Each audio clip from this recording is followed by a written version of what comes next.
and this is the group chat.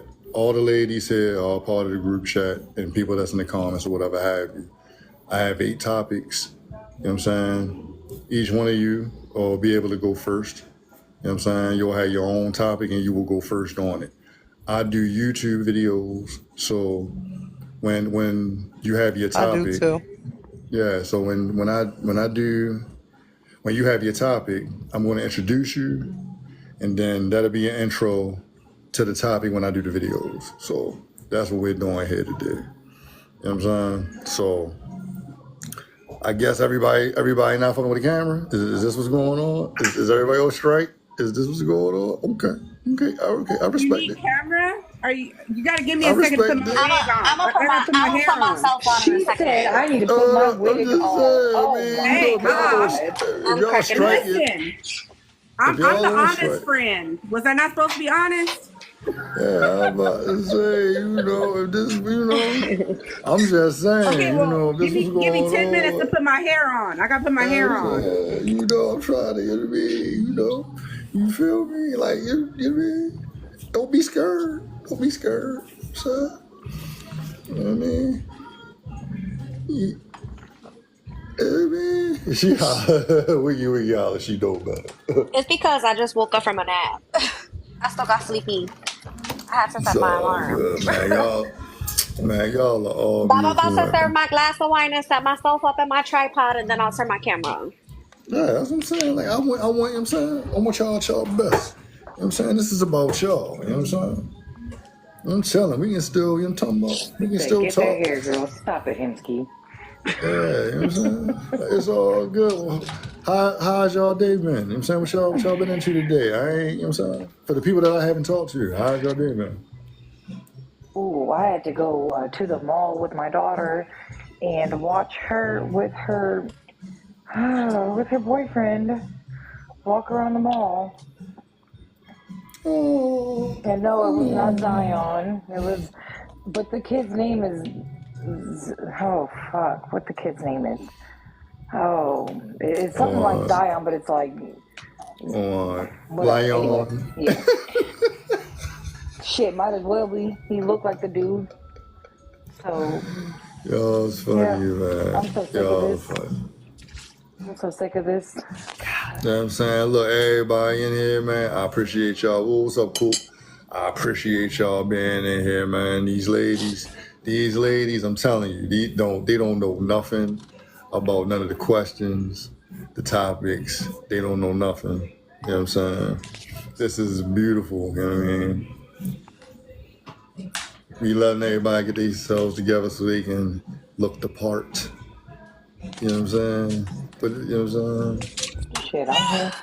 Y'all know I'm gonna be in and out because I be partaking in activities. Oh yeah, same. Yeah. Who that? Who that? You know, Why Boom Coco love the smiling like that, ladies. though? Oh, all right. I'm about to say, what? Hey, what? Yeah, how everybody in the comments doing? Look. Oh, all right. Okay. I see you. Don't be acting like, okay. Another camera on. You know what I'm saying? Okay. You know what I'm saying? We slowly get the cameras on. Okay, Not I scoot like back this. from the camera. I can't see you.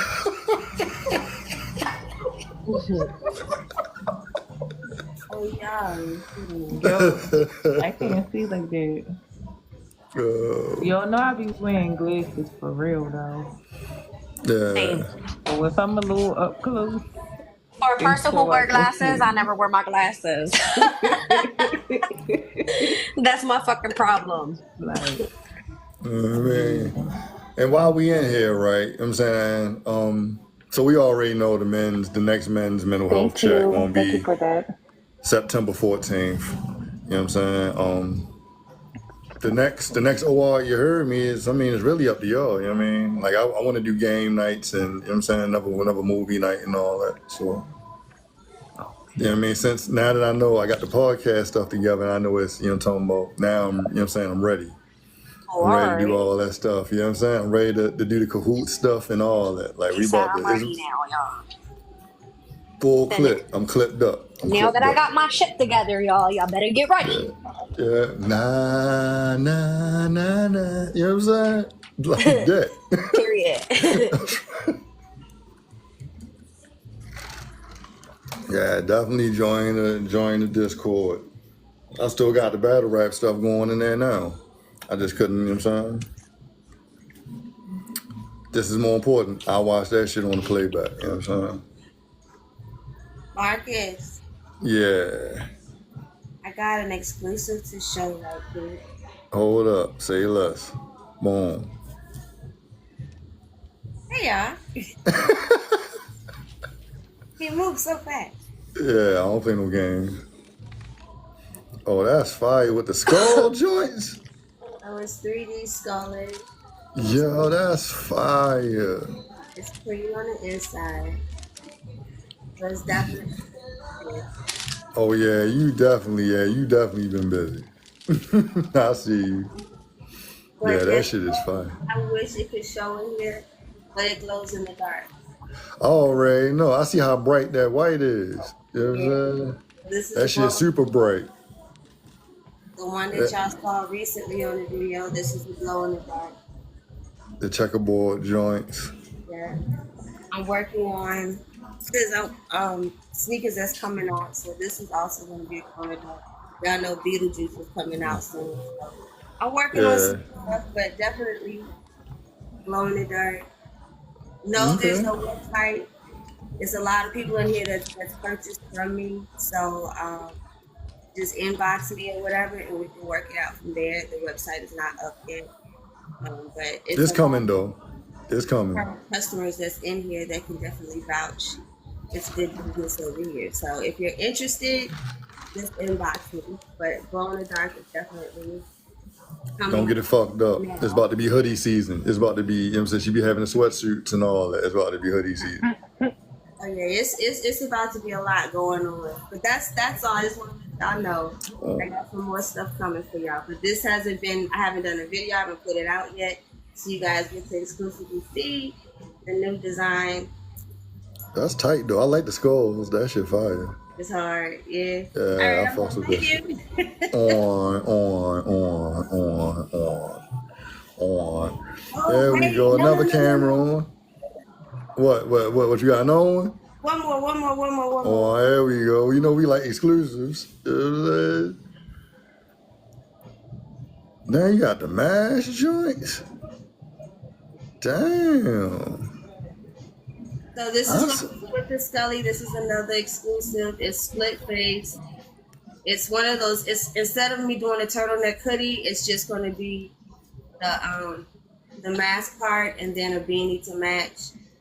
But yeah, I'm definitely going to do some glow in the darks in these. But this isn't glow in the dark. It's just a nice, cool ass marble, multicolor. Yeah, that's tight though. I fuck with it. All right, so You know what I'm saying? Oh, I got the enemy for the young talking about with the okay, I kiss you got got it for the men and for the women, both of y'all, everybody, and the children. All right, I'm done. That's it. Okay. She got the baby in case you want to get your little Cleo and set it off for you. Know what I'm saying? Get your little, you know what I'm saying? All right. I'm fucking with it.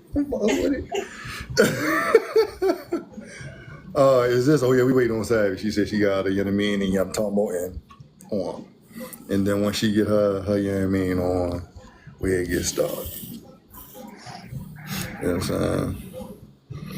So like all I'm saying is, you know, I know that some of y'all got to get up early in the morning. So as we doing is just be respectful with the time and that y'all all on here, so some of the people can get out of here so they can get their rest. We still gonna do after this. We still gonna do the after thing where we talk about everything. So it's still gonna be time for everybody to talk about stuff, and that's gonna be the first video. So you feel me?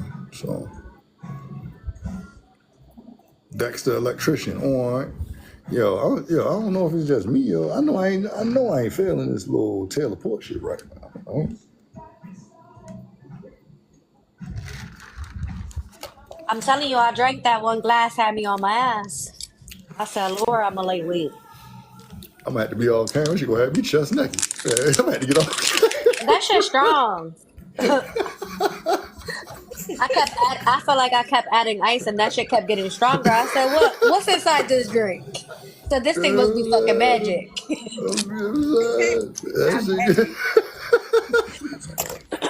That shit is strong. I still got a good little, you know what I'm saying? That shit is strong. You got that.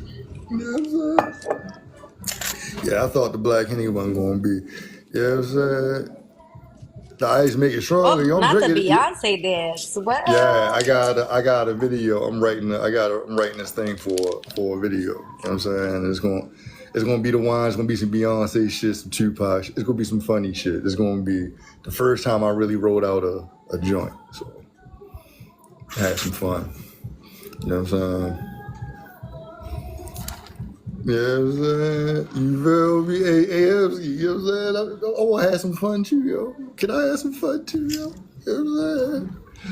I don't mind making myself a fool, yo. What you mean dancing now, yo? You just seen the TGI Fridays?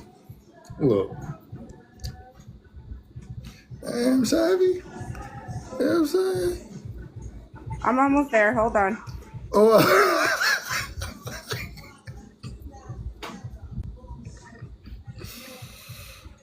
yeah, okay. So I'm trying to figure out this order of the questions I'm gonna do here. You know what I'm saying? You know what I mean?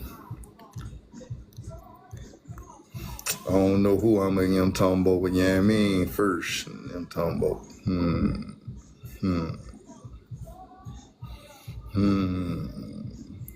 You know what I'm saying? Well, what's going on, Mr. Cruel? What's poppin', bro? Welcome. Yo, we just waiting.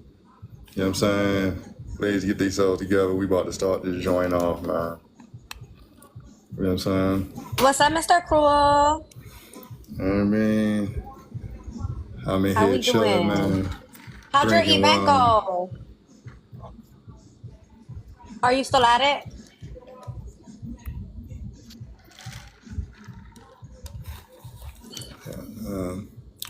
Oh, all right, there we go. Okay. Coco, are you there? Mina, are you there? Wiggy, are you Okay. there? Are you there? Yeah, I'm here. I'm just ordering food. My bad. All right, so, okay. All right, so let me see. What order we going to okay, well, you know what? I'm going to be fair. Let's start from the top.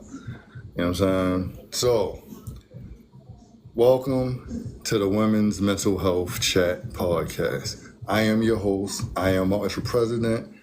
These are the lovely ladies, and we're going to have some fun today, and we're going to build. You know what I'm saying?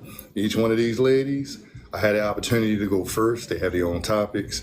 We're going to start from the top with Miss Savvy EBT. You know what I'm saying? She's a TikToker that went viral, and now, you know what I'm saying, she's here. You know what I'm saying? So let the people know a little bit about you. You know what I'm saying? And then I can give you your topic. Okay, I'm Savvy, and my platform is basically built on informing people about public social services.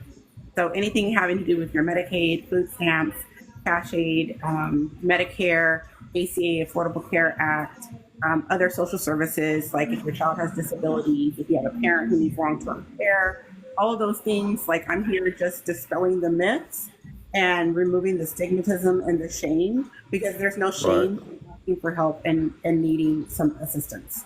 So that's the main focus of my platform, that and health. Okay. So, first topic, you know what I'm saying, is personal experiences.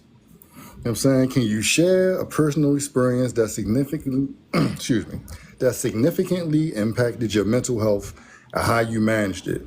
Then, how has understanding of mental health evolved over the years for you?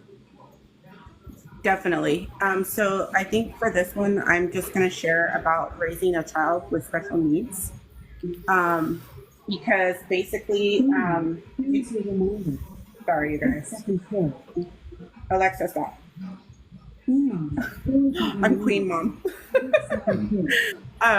So basically, I raised a son that went misdiagnosed for 13 years, and no one believed me. And my child was labeled as an angry black man.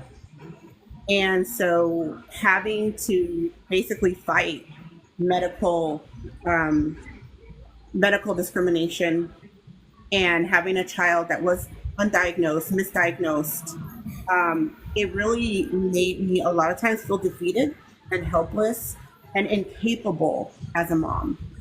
And I truly believe that every parent wants the best for their child, right? We all want, once you have a child, you want the best for them.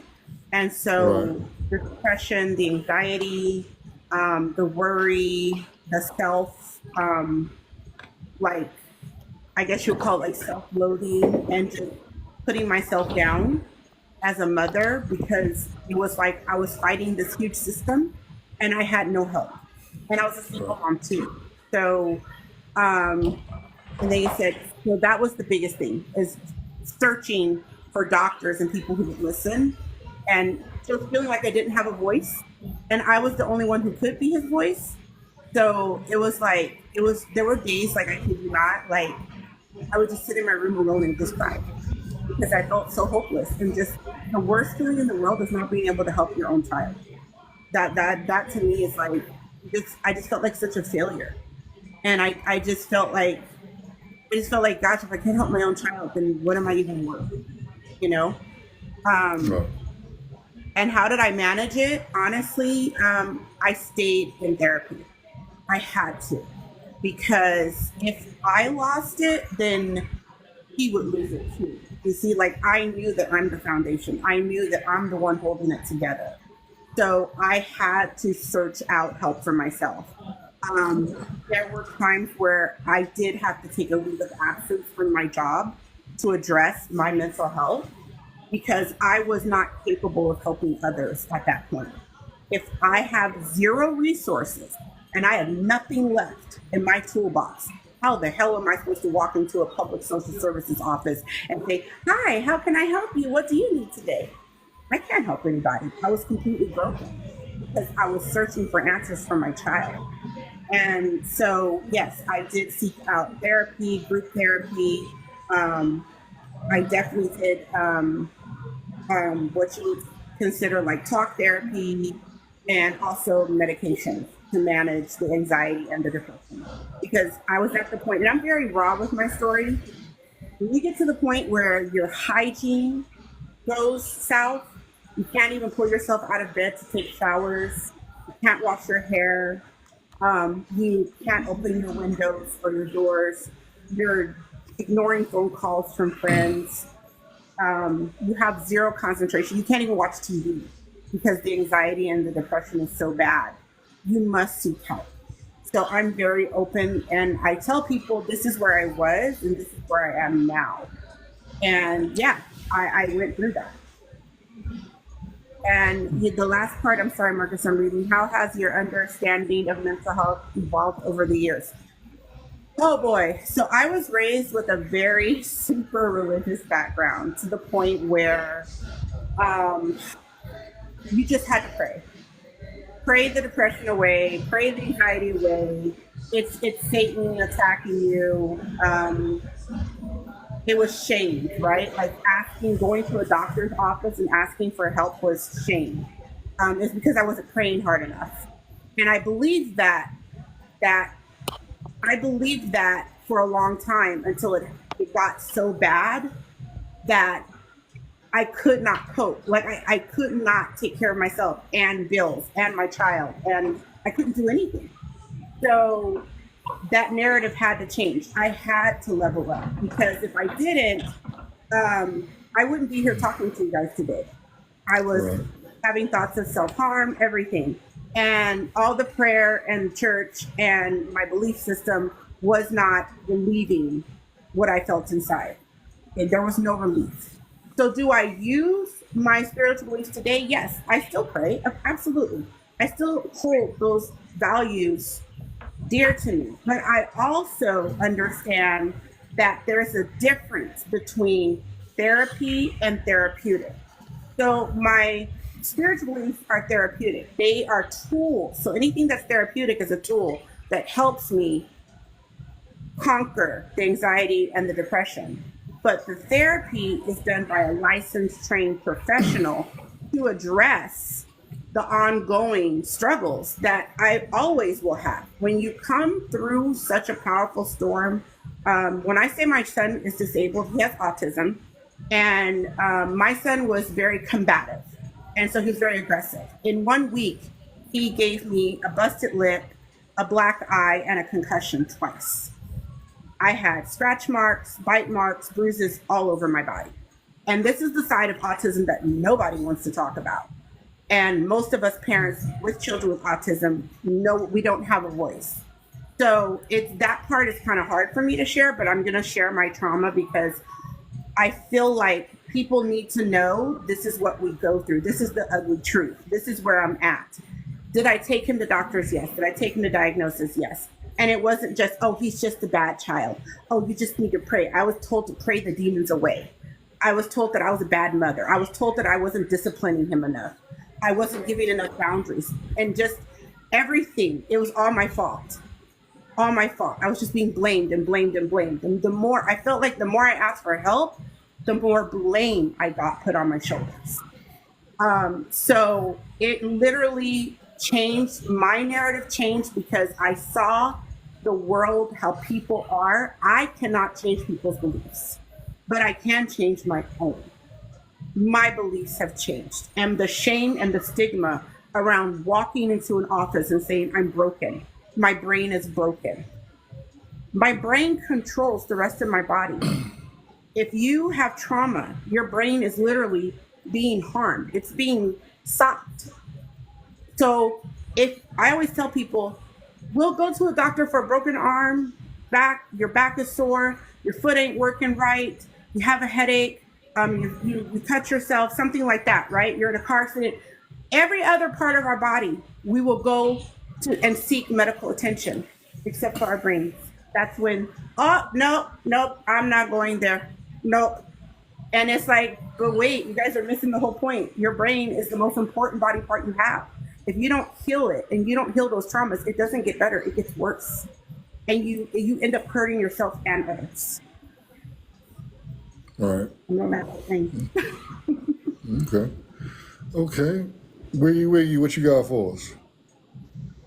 Okay, I'm a little bit emotional already because something that I don't tell people, well, Marcus knows obviously, but is my son actually has autism. I actually have 2 children with autism, but my eldest child, he is 12 and he has nonverbal autism. Among other things, he's got a severe intellectual disability and things like that as well. And so I completely understand what you are going through and what you have been through. It's the pain as a mother when there's something wrong with your child. There's just nothing that can compare to it. And I've been on my knees next to my son's bed so many times begging God to help him, begging God to give him my voice because I've talked enough. I want him to talk. And I guess to answer the question here, an experience that really impacted my mental health was, with my son's condition. My marriage broke down a couple of years ago now, and it was the right thing. I ended the marriage, and I'm not going to get into that too much because I don't want to speak about my ex publicly. But, at the time when my marriage broke down, I had a woman contact me on Facebook that was seeing him. She said all kinds of things. And I was broken after that. I was struggling with this kid who, my ex-husband's 6'3". So as you can imagine, my son, even at 12, he's a big boy. And even just the physical side of things, like he can't use the bathroom. All his personal care I do myself. And struggling with all that and then worrying about his future and worrying how I'm going to handle all this, knowing that I don't have control over what women my ex has in his life, then that affects my children. It just, everything was too much for me last year, and I wasn't okay. And I didn't tell people that I wasn't okay either. I just got on with things as best I could. I dragged myself up in the morning, dragged myself around for the kids' sake, but mentally I was not good.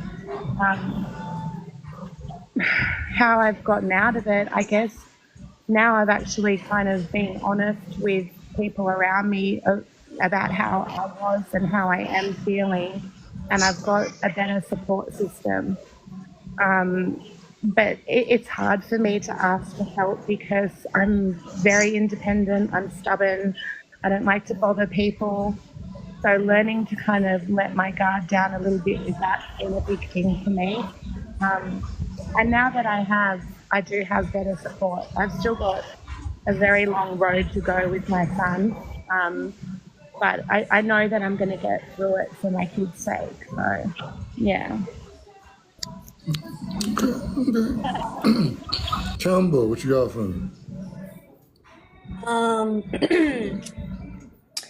Well, I would have to say the thing that has significantly impacted my mental health is the abusive relationship I was in that ended up in sexual assault. Um, and at first I didn't manage it at all, to be honest with you. I hid it, but it came to a point where it got too dangerous where I left and he assaulted me because I moved on with my life. And for a while, it was really hard to manage because I thought like the biggest part of the whole thing would be the assault, but afterwards I was stalked. And for a while, like it really impacted me because I wasn't able to leave my house and I still struggle like to leave my house. I have really, really bad PTSD. I get sick, but I used to carry it like shamefully, but I don't carry it shamefully anymore. Sorry, guys. But Okay. I used to be really ashamed because, I get sick when I leave the house because, I was stalked. But now I wear like a badge of honor because I could just like stay in the house and, cower. But instead, I just face it. Like, regardless of what I go through, like, at least I'm pushing through it, like I'm fighting, I'm not giving up. And, you know, I only started getting therapy because my partner at the time made me get it. And I'm so grateful because, it's really important. Like, a lot of people don't talk about you fixing your brain. Like, and it is true. Like, you have to take care of your brain because if not, you're taught to be ashamed of all of these things. And if you don't take care of it, you just walk in shame. And honestly, it's nothing that we should carry, Nothing is our fault. So that's something that has helped me evolve, is like facing it and not walking in shame and carrying it like a badge of shame. Instead, I carry it like a badge of honor, like I'm a warrior. I know that's right. I heard that shit. Miss Ray. Can y'all hear me? Yeah. Okay.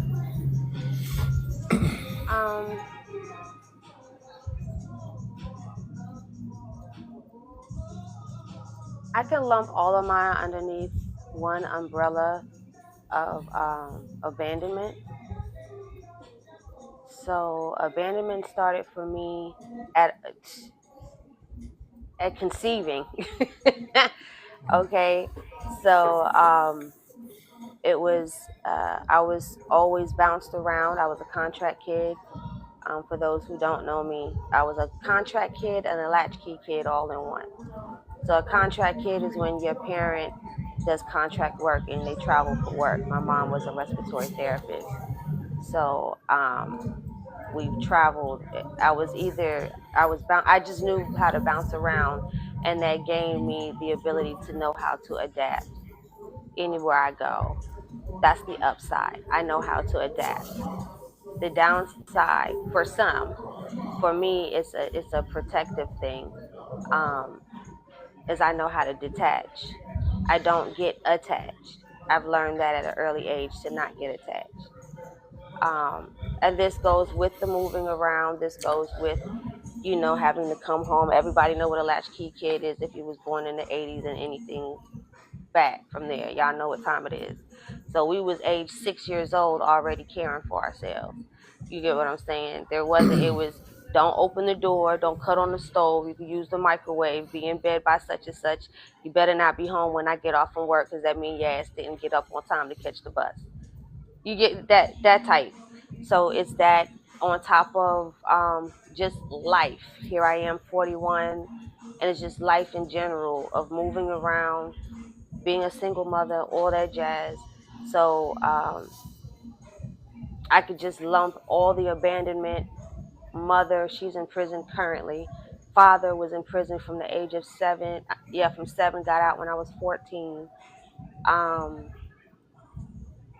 Just a lot of who was ever close to me and we shared the same bloodline was snatched from me.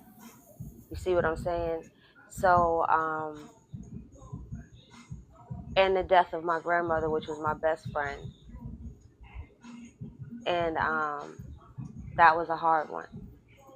So now how I've learned how to just manage or cope with it, I'm aware of it. I'm not perfect from it. There's still some trauma. There's still some triggers, whatever the case may be. But I've also learned how to surround myself with people that will keep me or help keep me in a positive mental, which is being more grateful for what I do have going on instead of focusing on what I've lost. Because even though I still have to be logical about all of this, I was a jit. I was a kid. I am 41. I am a grandmother now. I cannot let that continuously dictate the next 40 of my life. I did the first 40. So the next 40 is just, I learned, I know how to deal, I know how to cope. It's not going to be perfect, and just keep going. Because again, when you are a single woman or a single mother, or just single period, fathers, people, when you just out here in this world, because y'all, I'm not tripping. I know y'all see the shit I'm seeing. So even just dealing with that is like, how do you keep centered? How do you stay grounded and how you stay centered? And the most thing is retraining your body and your mental. And I'm about to land. Retraining your body and your mental and feeding yourself something more than what's on this app, what's in the media, what's keeping you occupied and distracted from the God in you, from yourself, to center yourself, because this shit ain't gonna stop. It's always going to be something. After you solve and find a solution to this, it's going to be something. So now you need to focus on, all right, how am I going to cope and how am I going to manage this? And how am I going to keep myself going? At the end of the day, whether you're making the bread or you're not making the bread or you're in between making the bread, it's still survival mode for everybody. It's just you're surviving on whatever level that you've made it at in life, but you're still in survival mode. So the main thing that you need, and I land here, is you need your mental. And I've learned, or I am learning, because don't get it twisted, I speak a lot of positivity on my platform and this, that, and the third, but I'm still getting my shit together, all right? So what I am learning and implementing and have been implementing on my journey for the past year and a half is creating an environment. What I can control is my environment and what I put myself around and who I associate myself with. That has a major impact on how you move forward in life, because I don't want that negativity. So I've learned to make sure that if I'm going to have anyone or any type of influence, because everybody and everything is an influence, it has to benefit me in a positive way. If not, you gotta go. And I land. MJ, what you got for me? Oh wow. I feel like my response is so trivial compared to the ladies before me. My heart goes out to you all, first and foremost. But me personally, I feel like there have been certain jobs and certain relationships that have affected my mental health. I've always considered myself to be a strong person until I actually got into these situations where I could tell that I was not functioning the way that I should be functioning as a healthy adult, to the point where certain situations would affect my self-esteem. It would affect how I communicated with others, and it would also affect my relationship with my close and immediate family. Like I would lash out on my kids or somebody close to me, even though they had done nothing to me. And that was kind of the trigger that made me realize your mental health is being affected and you need to fix it. But as I learned more about mental health, I know that there in these situations that you don't have to sit there and just accept this response. Like you can do things to help you maneuver through it. Take yourself out of the situation if you can, especially when it was related to my job. I worked at a job for over 12 years where my mental health was affected. And when I finally got the courage to leave, I realized that I didn't have to stay in that environment as long as I did. And now that I'm more educated on mental health, it is making me prepare my kids a little bit better for it now, because I don't want them to have to maneuver through things that are affecting their mental health and without the knowledge of knowing how to fix it or how to move themselves out of that situation. So while I have had my mental health affected, it is preparing me better to prepare my kids in the future, so that maybe when they get to a situation where they are affected, where it is affecting their mental health, that they will know how to maneuver through it a little bit better.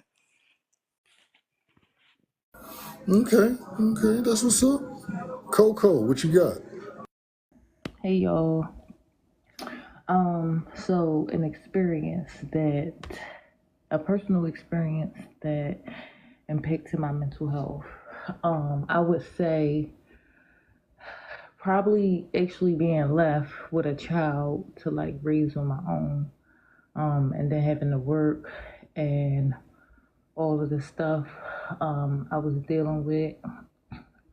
It was definitely something that I never went through before. And my baby was young. He was about 6 months. And I was working with Comcast.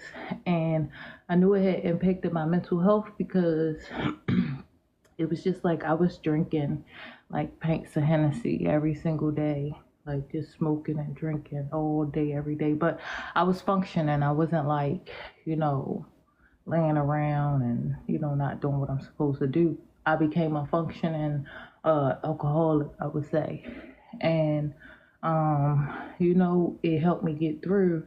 I became homeless and stuff because I did end up moving with the person that I had the child with. So I ended up becoming homeless because they didn't want to pay bills and stuff like that.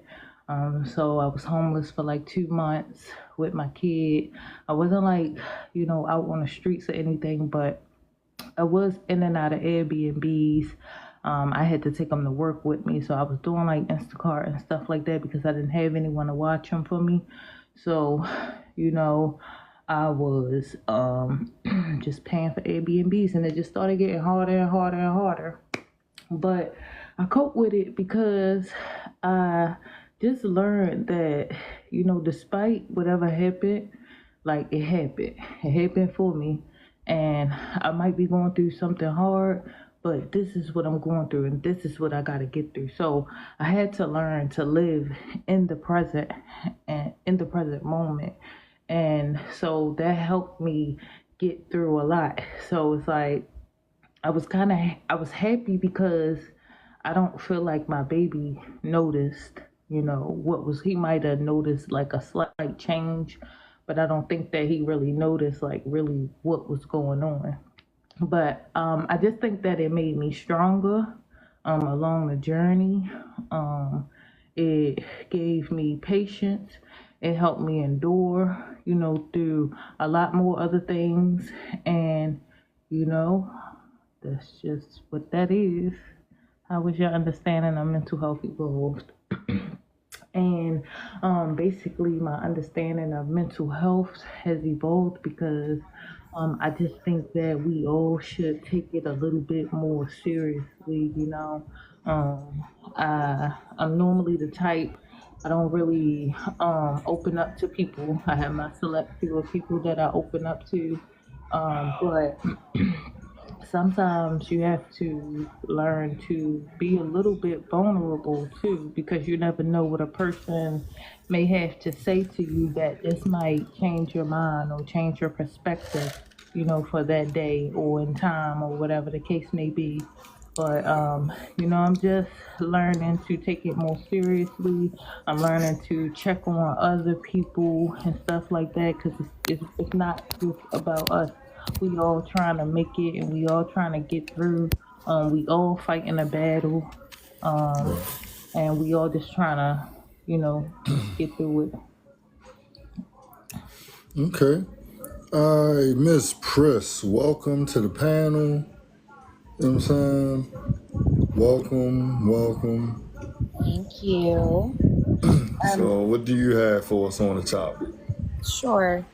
I want to start real fast by letting you guys know there's several of you that are just literally speaking like right to my heart right now, guys, and I really appreciate you guys for being strong and sharing, because it's good to know that in the no load. All right, listen, I'm gonna get through this. So, my personal experience that has significantly impacted my mental health is, my pretty much my entire upbringing. My mother specifically. So my mother is, or she was. I don't know what words I can say, but she was a drug addict. The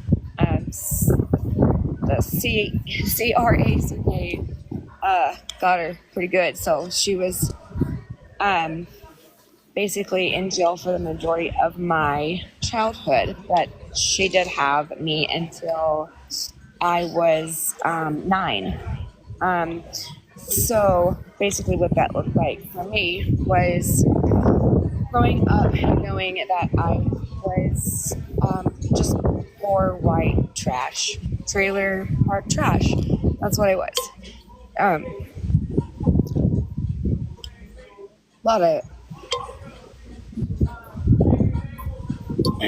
lot of severe like bullying in school, because everyone else knew around me. Obviously, I was kind of young at the time, so I didn't really know like what was going on with my mom. I knew like she would like disappear for a while, but I didn't really know like what was going on. I was very young, until eventually,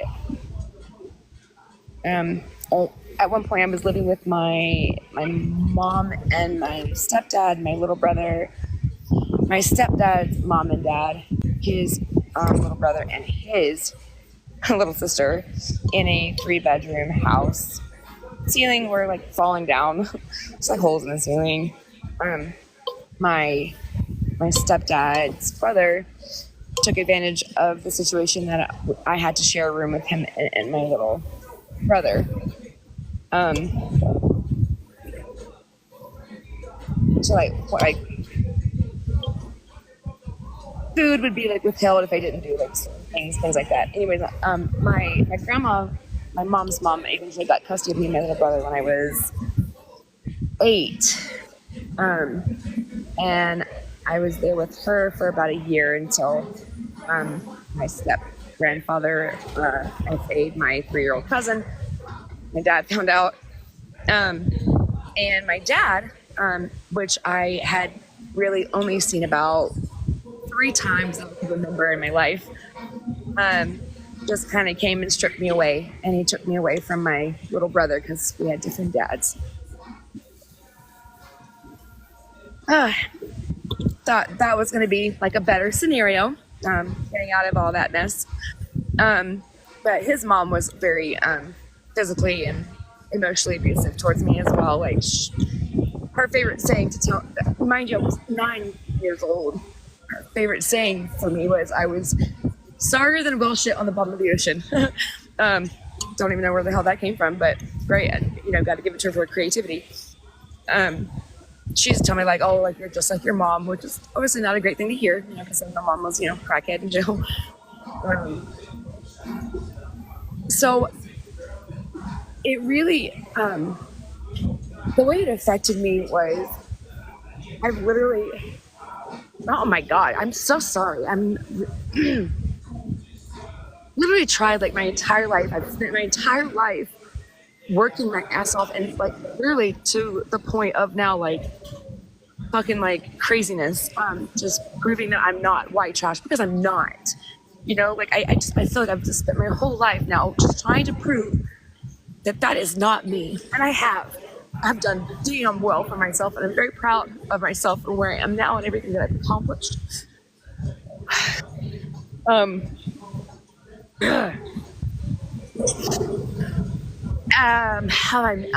The whole essay thing with my uncle really affected my relationships with, obviously intimately. It takes a while for me to warm up because, you know, someone like touches me like, oh God. Sorry, hold on a second. For a while, like, it just like I cringe, right? Like it feels like violated, even though it's not in that moment. Anyways, I'm still working on it. It's a work in progress. And I think what's happened to me, as you can see today, obviously, is that I haven't dealt with it at all. I haven't managed it at all. I took it all and I balled it up in a little ball and I shoved it way down deep in my gut and I fucking did my shit and I just ignored it. And God, it's coming out. Now that I'm getting a little bit older, a lot of things that some of you guys were saying rings like really true to me. Like the whole functioning alcoholic thing.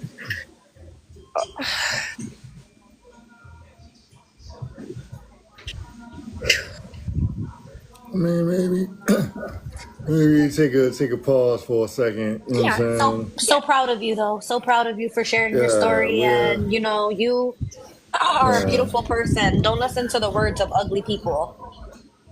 Yeah, we'll just go to the next topic. Yeah. Go on. You know what I'm saying? Thank you for sharing your story. Yeah, absolutely. All right, so next up, you know what I'm saying, we got Wiggy Wiggy. Y'all know Wiggy Wiggy. She do the flyers, you know what I'm saying, for everything that I've done. You know what I'm saying? She keep us fly with the, you know what I'm saying, with the graphic tees at killercrew.redbubble.com with the keys. You know what I'm saying? Tell the people what's going on with your Wiggy Wiggy.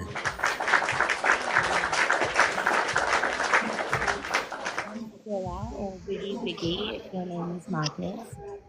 I'm Australian. I'm a single mum. I don't really know what else to say about myself. I love doing creative stuff. I did a little bit.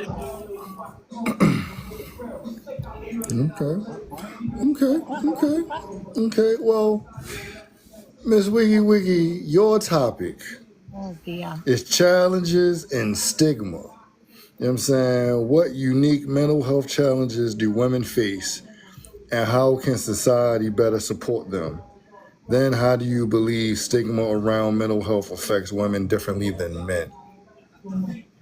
Well, I think the challenges that we face as women when it comes to mental health is, particularly when we're mothers, we don't have time to really think about our own mental health. Really, when you're a single mother, you don't have time to think about your physical health that much either.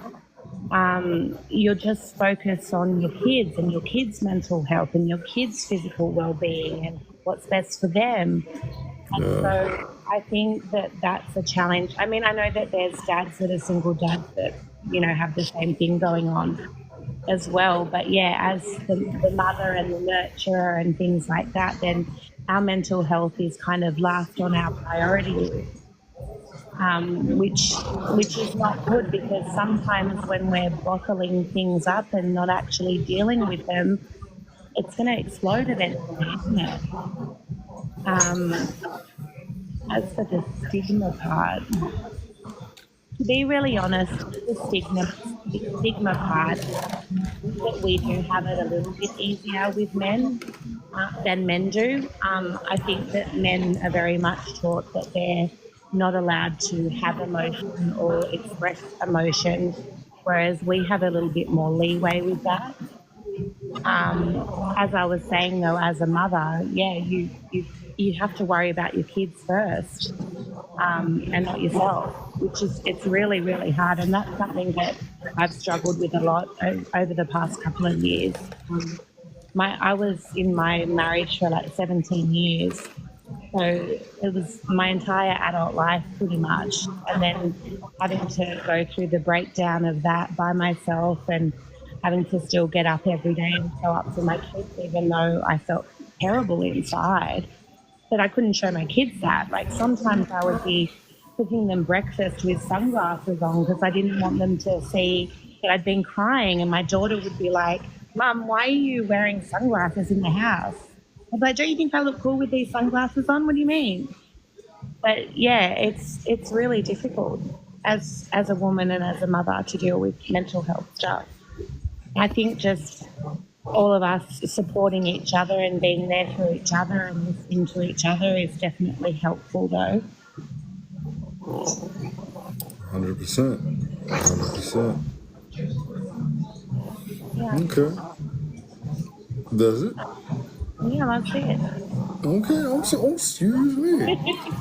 Kimber, what you got for us? We gonna work our way down, Savvy, so you gonna be the last one this time, Savvy. Well, it says challenges and stigmas. I feel like for me, I would have to say not being taken seriously, like about like anything, and feeling like I really don't have a right to my own self. I feel like I'm somebody else's property because, I'm told like I should have kids, what I should do with my body. If I have mental health issues, that every woman goes through that, it's normal when I'm literally like diagnosed with something. And sometimes being told like, oh, you're just on your period, when like legit, like, nah, you're just being an asshole. Like, sometimes just not being taken seriously like at all, just because I am a woman, like, and women are overly emotional, and you don't know what you want. Like, you don't want kids. Like, are you sure? You're still young, you don't know what you want. You want kids. It's like, I know what I want. I know what I want to do with my own body. I think I know. Like, so I feel like that's something that I often have to like fight today with, like, because my family is like very old fashioned, and being so vocal about me not wanting to have a baby, and me being so like fucked up, like, and you're just emotional. It's like, I'm not emotional. Like, I have trauma actually, like, and that's the reason I'm so fucked up. Like, and I have a right to feel how I feel. And the reason I don't want to have kids is also because of my trauma. And I also have that right too. Like, I know what I want because I know what I went through. Like, and I hate not being taken seriously about it because like it's my right. And yeah, that's just like the stigma. Like, I just feel like I'm just not taken seriously, like, about my mental health. Like, it's always like, oh, you're just having a breakdown, or you're being overly sensitive. Like, no, like, these are topics that I should be overly sensitive about because you're trying to tell me what I want for me, and I know what's good for me. Like, I'm telling you what I want, you're just not listening. That's it. Okay. Saray. Yeah. Oh, my bad. What unique mental health challenges do you face? Just being a woman, period. We're just a woman. That's what we face. And how can society better support them? Society could better support us by actually having value in women again. That's how society can help support us. Instead of always trying to find a way to eliminate us, you could actually acknowledge us and know where life comes from and value that. Stop trying to distort what a woman is and make everything that we go through supposed to be subservient to everybody else's supposed challenges. Everybody has a mother in here, correct? We can all agree that we came out of a woman and we came out of a womb, or we were nurtured in a womb, correct? This is all from a woman, like trees that produce fruit, right? That is a female. So society can better help women by actually acknowledging us as women, My bad. and not making us feel crazy or feel out of place or moving us out our spot. That's how society can do that. Our men in whatever demographic, Black, Hispanic, Caucasian, whatever, our men can start valuing us and seeing our worth, not only when the only time you see us is when we're bringing your lineage into this world, literally losing half of ourselves, possibly our life, bringing your life into this world, showing value in us again, and not taking it as, oh, women just want to be in charge. No, the hell we don't. No, we don't. At least I can speak for myself. I don't choose to be dominant. I don't choose to be alpha. It's what you have to do. But everybody has to live this life alone. Who else is going to wipe your ass and wash your dishes and take out your trash? I just want to know.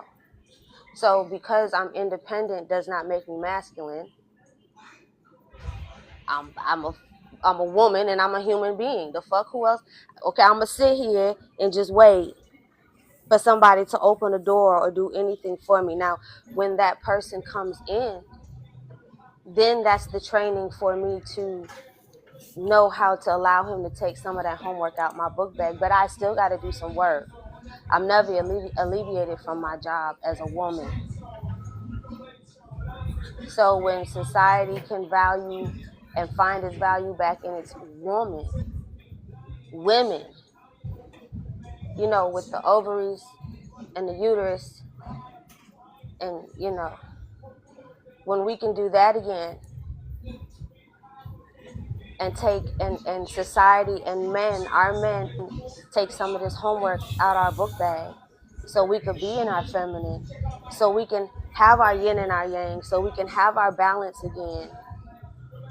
Maybe our mental health as a woman will kind of decrease a bit, because right now we on 10, really 1,000, because then you have to understand, not taking away from the jobs of a man, but as a woman, being a nurturer and being the caregiver. We're your nurse, your doctor, your teacher, your spiritual advisor. We're all these things for you and ourselves whenever we can find time for ourselves. Whether, even if you're a single mother, whether you're a single woman who's in a relationship, if you have another entity, another being, another person next to you for you to have to exude and share your energy, your time, thought, soul, power, and everything, then that's a lot coming from you, because we are givers and we are receivers as a woman. So we need our men. That's what we need. Nobody said, oh, I'm independent and I can do. No, I have to. But buddy, when you step in, I promise, I promise, you can open all the doors you want to open. You can pay for all the meals you want to pay for. You can walk on the side of me, on the outside of me. You can protect me. You can handle that, please, so I can let some of that go off my brain and I have room for some other shit to do that can enhance us. Because again, I am a woman and I multiply. I multiply your sperm. I multiply the groceries that you buy. I multiply just your loving that you give me. I'm going to multiply that by 10 to where your house is a home. So that's how society can help. Instead of pushing the whole agenda of we don't know what the fuck we are, on top of the mistreatment on both sides, men and women, of not knowing how to be together, and we can get our yin and our yang back and get our engine well oiled again so we could be in motion. Right now it's nothing but division. But that's how society can help. How do I believe the stigma affect is I pretty much wrapped it all up in one. You talking We about are shit. women. I land there. Oh, okay. Okay. MJ. Again, I agree with all the ladies that have spoken before me. I just want to piggyback off of what Kimber and Saray said about as far as the unique challenges that we face as women.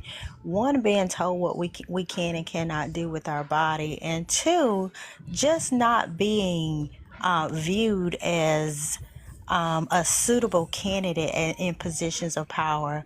Meaning, look at how often the abortion laws have been changed, telling women what they can and cannot do as far as bringing children into the world.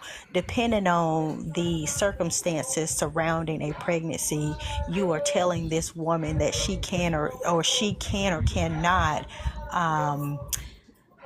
choose to end life or give life based on her decision, on her circumstances. And also it's evident in our current presidential election, where people are simply not going to vote for someone just because she's a woman. So if that doesn't tell you right there that women are not taken seriously, that's just a prime example. Some people just don't want to see a female run in the country, and that's the only reason why they won't vote for her. Society can support them better by just allowing people to, one, make decisions that suit them best, and to support a candidate based on their character, not based on their gender. I do feel like the stigma around mental health affects women differently than men, even though I feel like each gender has their own set of challenges to face. I just feel like women are not taken seriously in this country, and therefore their issues may be looked at as less than those of a man. Okay. Coco? Okay. So I do agree with what everybody else saying. I feel like some mental health challenges women face are like having competition between each other. I think that's why a lot of women go out, they go get BBLs, they wear all this makeup all the time. Not saying that there's nothing wrong with makeup or anything. I'm not saying there's nothing wrong with it.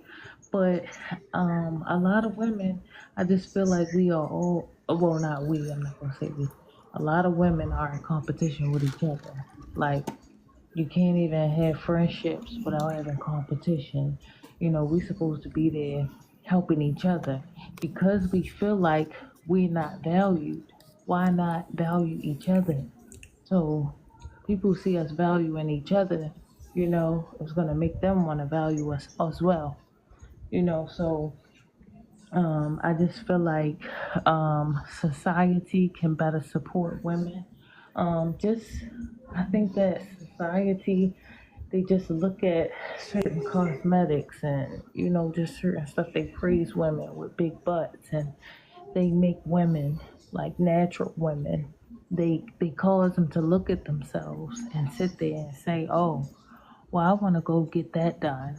Like, why not just be your natural self? Love on yourself for who you are, you know. So I think that's how society can support us. And do you think the stigma? Do I think that it affects women differently than men?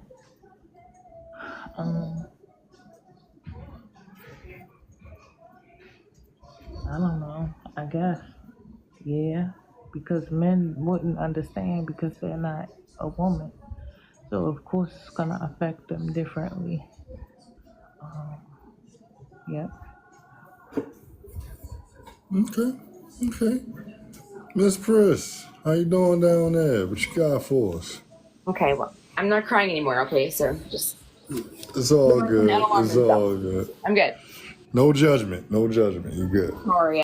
Anyways, one thing I guess a mental health challenge that I haven't heard mentioned that I actually dealt with for just a brief moment was postpartum depression when my little girl was born, and the way that it affected me was that I had basically convinced myself I didn't sleep for like 3 or 4 days straight. I was literally going crazy from lack of sleep. But don't worry, I was with my in-laws. My in-laws are doctors. So my mother-in-law was actually my nurse, and she was there with me and helping me through everything. For me, I had convinced myself that if I went to sleep, I was going to pass away in my sleep, and my daughter wouldn't have a mom, and I couldn't go. I just wouldn't sleep. And I kept telling my father-in-law that I kept Googling everything. Like, oh, there's fluid on my lungs from the surgery, and I can't breathe, and and it was ridiculous. And I kept having, because I wasn't sleeping and because of all the stress that it had put me under, I caused my blood. Dude, I sound crazy as hell. I'm so sorry. I'm really actually a very put together person. Just deal with me for 1 second. I had caused my blood pressure to go really high, so I would have like these little moments where I was passing out. And my husband went and got his dad one night because I caused my blood pressure to go sky high. My father-in-law came in the bedroom and he gave me this little white pill, and he was like, "Go to sleep." And I don't know what it was, but I took it. It knocked me. I went to sleep. I woke up feeling fresh like lettuce, and was now ready to tackle on that. But I think that postpartum depression is still very stigmatized, and people, moms, they don't want to talk about it because you feel guilty. You feel so guilty for some of the just all of the craziness that's going on inside your head, and you feel like you can't tell anybody because they're going to judge you, and no one's really going to care. No one's going to help you, and you feel like you're all alone. And so I think maybe the way society can maybe help with that is, if you have a friend or a family member that has a baby, just check on them, right? Take them some food, show up for them, call them, maybe, offer to come over and watch the baby for a little bit while they can nap or whatever, especially if they're on their own, because it does take a village. And I think having those little breaks and just having a support system really helps. I have heard of men having, or I don't know if I guess it's postpartum depression. I have heard of them maybe having some symptoms of that as well. I don't really know much about it, but anyways, I'll stop talking. That's it. Okay. All right, Savvy, what you got for me? Yeah, this one I definitely identify with. Hang on, I'm just getting my camera back up and going for you guys. So I think the challenges and stigma, what unique mental health challenges do women face? I think the most prominent one is no matter what, everyone blames the mom. How many times have you seen a kid act up? And the first thing that everyone says is, well, that's because his mama didn't raise him right. It's like, you never say, well, that's because the daddy didn't raise him right. It's always the mama didn't raise him right, or your mama didn't teach you. No sense. So it's like, once you become a mother, it's like you have this omnipotent power to somehow control all of these people's lives. It's like, no, yes, we are moms. Yes, we play a significant role. But if a child chooses to act up and act wild, we might have been the best, most homegrown trad mama ever, and they still acting crazy. It's like, so I think that pressure that society puts on mothers and women in general is so different. We experience motherhood and raising children in a completely different capacity than men would. Also, the loneliness, feeling that we have to please everyone. Men are not raised to please everyone. We are. You can ask every woman on this panel, and I bet everyone would say, yeah, we were raised that we're supposed to be, oh, you're supposed to be nurturer. You're supposed to be caretakers. You're supposed to do this. You're supposed to do that. Not one of us was raised with anyone telling us you're supposed to take care of yourself. That message we had to learn. So that is another significant challenge, right? How can you better support us? Don't wait for us to ask for help. I have been saying this for years. Okay, I've been in the online streaming community since 2021. By the time someone breaks down, all the warning signs are there. Don't wait for your friend to call you. Call her. Don't wait for your wife to cook the dinner. Ask her, hey, can I get this for you? Is there something I can do to help? Sometimes all we need you to do is listen. Sometimes we just need a venting session. I call it my henpecking sessions, where I call my girlfriends, like, I'm having a henpecking session tomorrow. Me and my girl Gina are going to get together, and I need to make that contact with another, woman in my life, so we can build each other up. Give us time to do that. I can't tell you how many women we've all expressed, all of us, that we don't have the ability to take time to do things for ourselves. We have no help, and we're afraid to ask. We're not going to ask. I am never going to pick up the phone and ask a male friend or a female friend for help. I'm not going to do it. I don't know how. I suck at asking for help.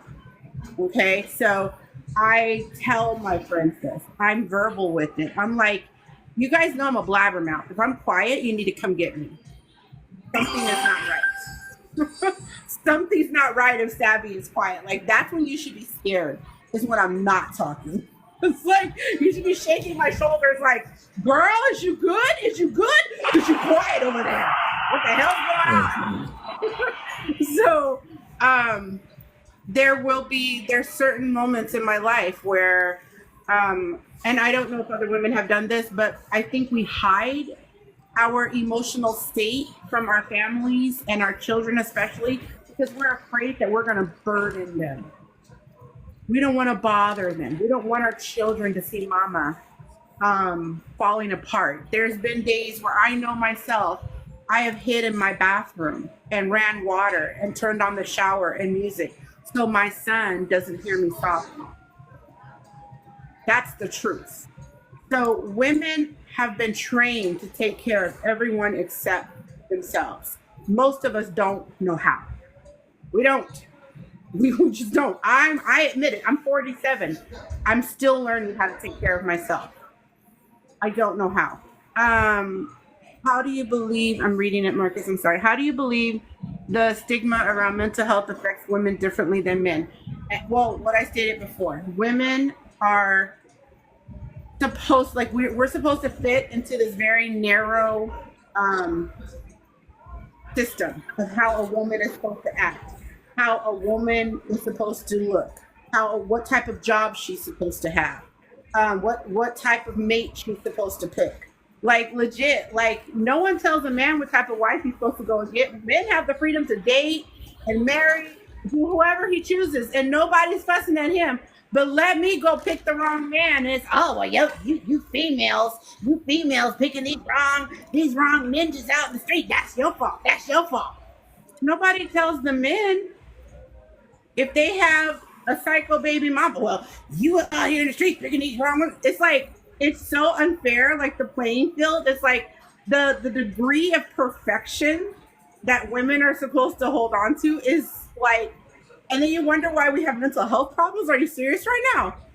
Like, we're supposed to be, like, the society holds us to this degree of perfection. You got to have your hair done. You got to have your nails done. Oh, what kind of shoes are you wearing? Oh, you're a mom and you're dressed like that? That's what you pack for your kids' lunch? Oh, she came to work like that? I mean, it never ends. It never ends.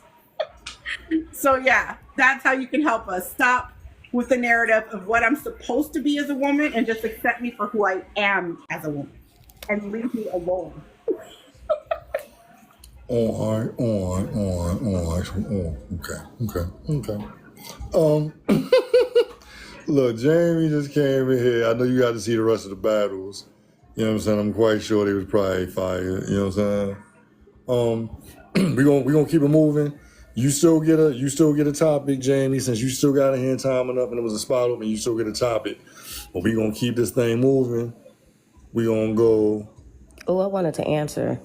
Oh, okay. You didn't mind the first one, just the first part.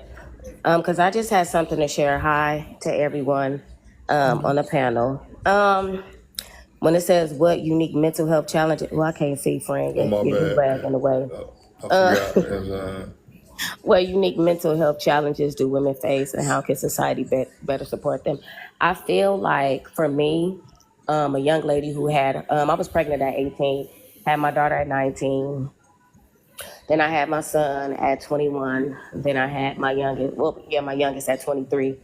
When it came to my mental health as a young parent, as a young woman, and I don't know if it's all races, but I know in the Black community, once I had my child and I was going through mental health issues, and I didn't even take a consideration, because when I was telling them, like, I don't feel good or I'm not feeling right, and I didn't have the language to express. You get what I'm saying? So this was like 20 years ago. I didn't have the language to express. But my parents, everybody was just like, well, you made your bed and lie in it. You know what I mean? So I had to learn, like, my nigga, what is this word? Oh, okay, postpartum, depression? And it got to the point where I couldn't even decipher if it was, because everything was just so sensitive. I mean, I ain't gonna lie, my shape was fire. I had a bomb body. Don't get me wrong. Then I went through all these changes, which is normal. You know what I'm saying? I had these stretch marks. It was so bad where after I had my baby, I couldn't even I didn't even like looking at my body. So that played an effect on me, my mental health, or when my baby was crying, like, I really didn't know what to do sometimes with my child. So I had to figure that out. That was like a lot. And this is just outside my daughter's father not being there, because we just focus on mental health, how a woman is in a relationship with the father not being there, just going through our body changes, and just having that support. So I didn't have that support as a young mother, because it was just like, well, this you brought it on yourself. You know what I mean? And I'm like, nigga, I'm dying in the inside still. You know what I'm saying? Like, I'm going through it, So I think we should still support our young mothers, you know what I mean? Even when they're going through it, just talk to them and stuff like that, because yes, they did it or whatever, but they still need that nurturing. They still need, women who've been through it, who've experienced, to say, okay, this is how you can better help your mental health. Because we forget that once we taking care of our kid. I ain't even have no time I'm telling you, I went from doing my thing to, my daughter was one of those kids where she slept during the day. And old school parents was like, you got to change your schedule. No, that nigga, she like to be up at nighttime. My daughter still like that to this day. She like to be up at night. So I'm literally, my baby was around midnight. I wasn't getting no sleep. So imagine how that was affecting me at 19. You know what I'm saying? And I still got to be there and be alert and go to work and be there for my child. So my sleep pattern was off. So, just even with those challenges, I wanted to shock. So I'm just like, we should still support our young, women after they have, children, even though they're young, just don't leave them to the wolves. And then how do you believe stigma around mental health affects women differently than men? Actually, I feel like sometimes women, I think we get more support than men. I'm sorry. I think we do. You know what I mean? We have the ability. Like, I just met Savvy EBT Queen. I don't know her like that, but I could be like, girl, I'm going through it. And she gonna automatically be like, you know what I'm saying? Console me. But men don't have that. They don't have that where they can open up. I even have my young son. I'm like, son, you could cry it out if you're going through it. He like, mama, that's gay. But I didn't teach him that. You know what I'm saying? And I'm like, well, son, you still can open up, So I just think that men don't know how to, even if the resources are there, they just won't do it. I think women get more support. I don't know, that's just me. But I think that we get more support. We can be more comfortable. For men, it's uncomfortable. You know what I'm saying? So I don't know. That's just me. Okay. So next up, you know what I'm saying? Hold up, let me get the mean on the I'm talking about. I ain't gonna lie, this little pote, this pote, all right. I ain't even gonna lie to you. You know what I'm saying? I ain't even gonna lie, that thing all right. You know what I'm saying? So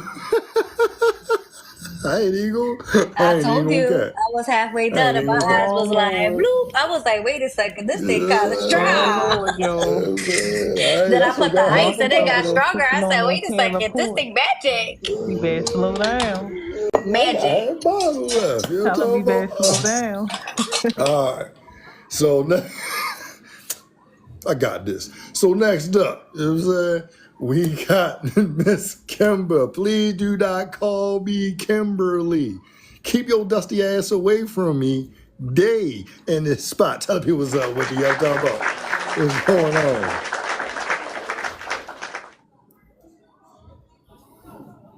Okay, it's a support system. What role do support systems, family, friends, community play in maintaining your mental health? Well, I will say, first of all, like the number one rule is that it's not their job to maintain my mental health. It's my job to maintain my own mental health. But I will say that in having a support system, my family does they definitely help me, especially my spouse, being the type of person that I am. I know that I have major depression disorder, that I have extreme anxiety disorder. I have things wrong with me and I acknowledge it. Like, and instead of my family making me feel like less than, like they support me, like, you know, like they Excuse don't me. put me down when sometimes, like if I have an anxiety attack, like sometimes I'm out with my husband and you know I think that I'm able to do something and I'm like, you know what, like I'm feeling sick, like I changed my mind, I want to go home. And sometimes that's not the funnest for other people, but that's my reality, you know, like, and it is what it is, like, and it's definitely, it feels good and I feel comfortable to go more out of my system and to stay out sometimes more when I have people who are not going to make me feel guilty for being who I am, because it's not like I just woke up and decided to be this way. Like of course I tried, but you know, like I am who I am.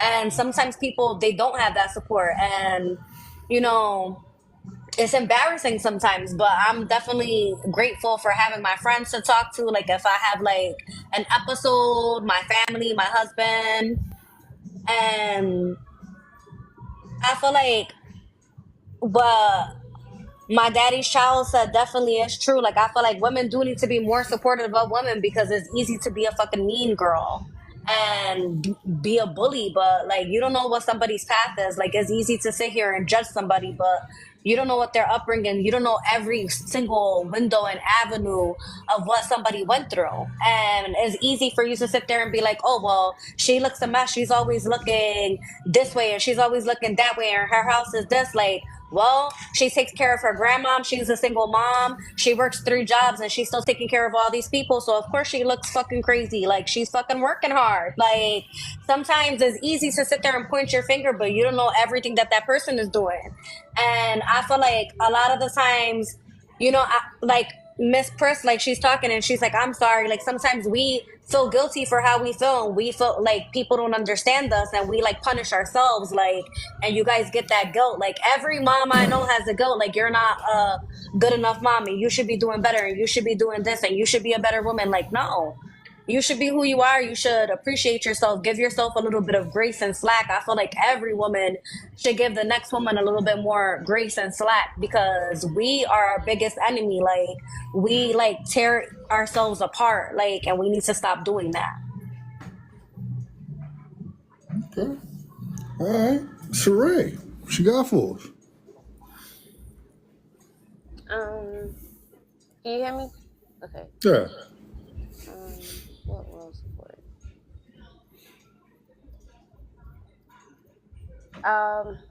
Like I said earlier, keep the type of people and environment that you create and people that you keep around you definitely plays a major part in your mental health, which affects your emotions. If it's just like a plant, when you have dead leaves or something on it, if you keep that dead leaf on there, it'll start affecting, or like fruit. If you have one rotten fruit and the other fruits around it, it starts to manifest onto the other fruits, right? So that's the same way when you're picking people and environments to be around. If you're not a pew pew toting, drug dealing type of person, then what the hell you going to the after hours or to what are you going in those environments for? You get what I'm saying? And then look crazy when your ass is locked up and shit, but you put yourself in that environment. Or if you're going around a clique of women, since we're talking about women, and you know they're already backbiting and done been talking about each other, why the hell are you submerging yourself in that energy? Because you think you're not going to be talked about. And so then now you're in the midst of a whole bunch of unnecessary drama. And I always look at stuff when it starts to get chaotic in my life. I was not going through this shit a week ago. I always say that when something chaotic happens, I was not going through this shit a week ago. What needs to leave? What is causing this disturbance right now? Oh, all right. Sally Mae, Sue, bitch, you gotta go. At this point, I'm not even saying that. And this is a cold block, remove, delete, we good. And I'm going to restore my peace again because I don't want to be in bickering. I don't want to be in gossiping. I don't want to be in none of that shit. Coco mentioned it earlier about us being in this competition for what? Honey, if you out here single, men like ice cream. They don't give a fuck about the flavor. They really don't. So, bitch, be the best flavor you could be. Okay? I am not going to compete with you. And if I already have a man, I'm not worried about it because I ain't bringing your monkey ass around my shit. So we cool on that department. But it's like the competition is, I've never been that type of girl, young lady, chick, woman. Bitch, I'm me. And you are you. You understand? May the best motherfucker win. That's all I can say with that tip right there. So we're not going to sit there and do the competition business. It should be more of an embrace how to make us even look better. We should be trying to make each other look more sexier, more better, more this, more that, be more mentally strong, be more emotionally strong. We should be creating and cultivating those type of environments and still be able to hold each other accountable because I'm not with the wretched shit. I'm not your wing girl. If you out here cheating on your man, that's your motherfucking problem. Don't invite me in that shit because my face, even though I may not say nothing, if that motherfucker asks me a question, my face is going to snitch on you. So don't even have me in your bullshit. I'm not that friend. I'm the friend that's gonna, well, did you try talking? Did you try this? Did you try that? Maybe give it some time. I'm the one that's trying to keep you in your relationship, even if I'm single. I'm not the one to try to break up anything that you got going on in your life that could be positive. But if you fucking up, I am also that one to let you know you fucking up. It's just being a normal person. How can women build a stronger? And I summed it all up in one. Stop being in competition with each other. And I say bitch with love. Bitch, that's your pussy. You clean it. You sanitize it. You make it smell like flowers. You maintenance that motherfucker. Focus on your shit. Don't focus on mine. That's how I feel about it when it comes to women. That's why I end up being to myself, because it ends up being an energy of turncoat. Because for whatever reason, people, when we want to take it out of a gender, whatever this mindset of, I don't want to see the next person level up past me. But we in two different lanes, motherfucker. Two different lanes.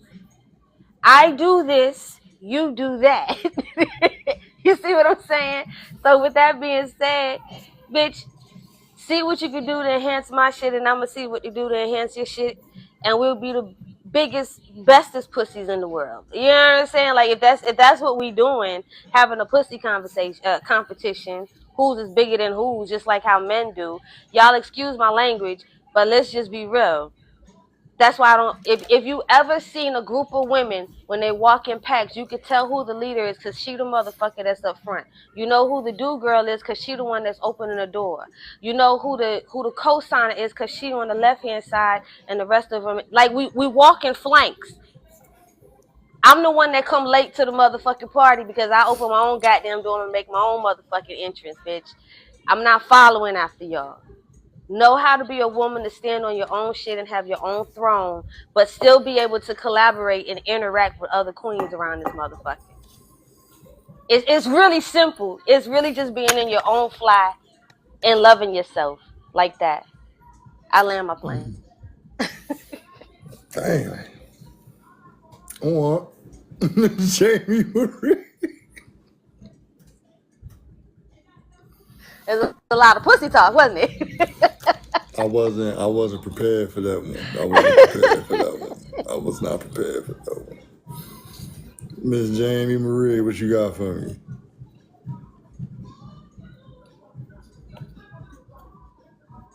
Is she there?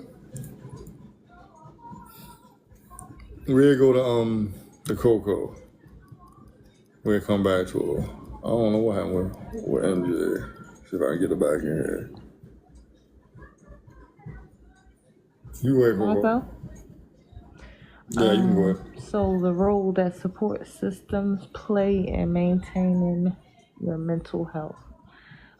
So I think that support systems are very, very important because, regardless of what you're going through, whether it be having a hard day parenting, having a hard day just getting through things, I just think that you just always need somebody to be able to call upon, to be able to talk to, and even if they just listening, you just always need somebody. And I believe that your support system may not be what you might think it should be, or your support system may not include the people that you feel like should be supporting you. So I just feel like just be grateful for the people that you do have because that is your support system. Whether you have, whether it's one person, two, or a multitude of people,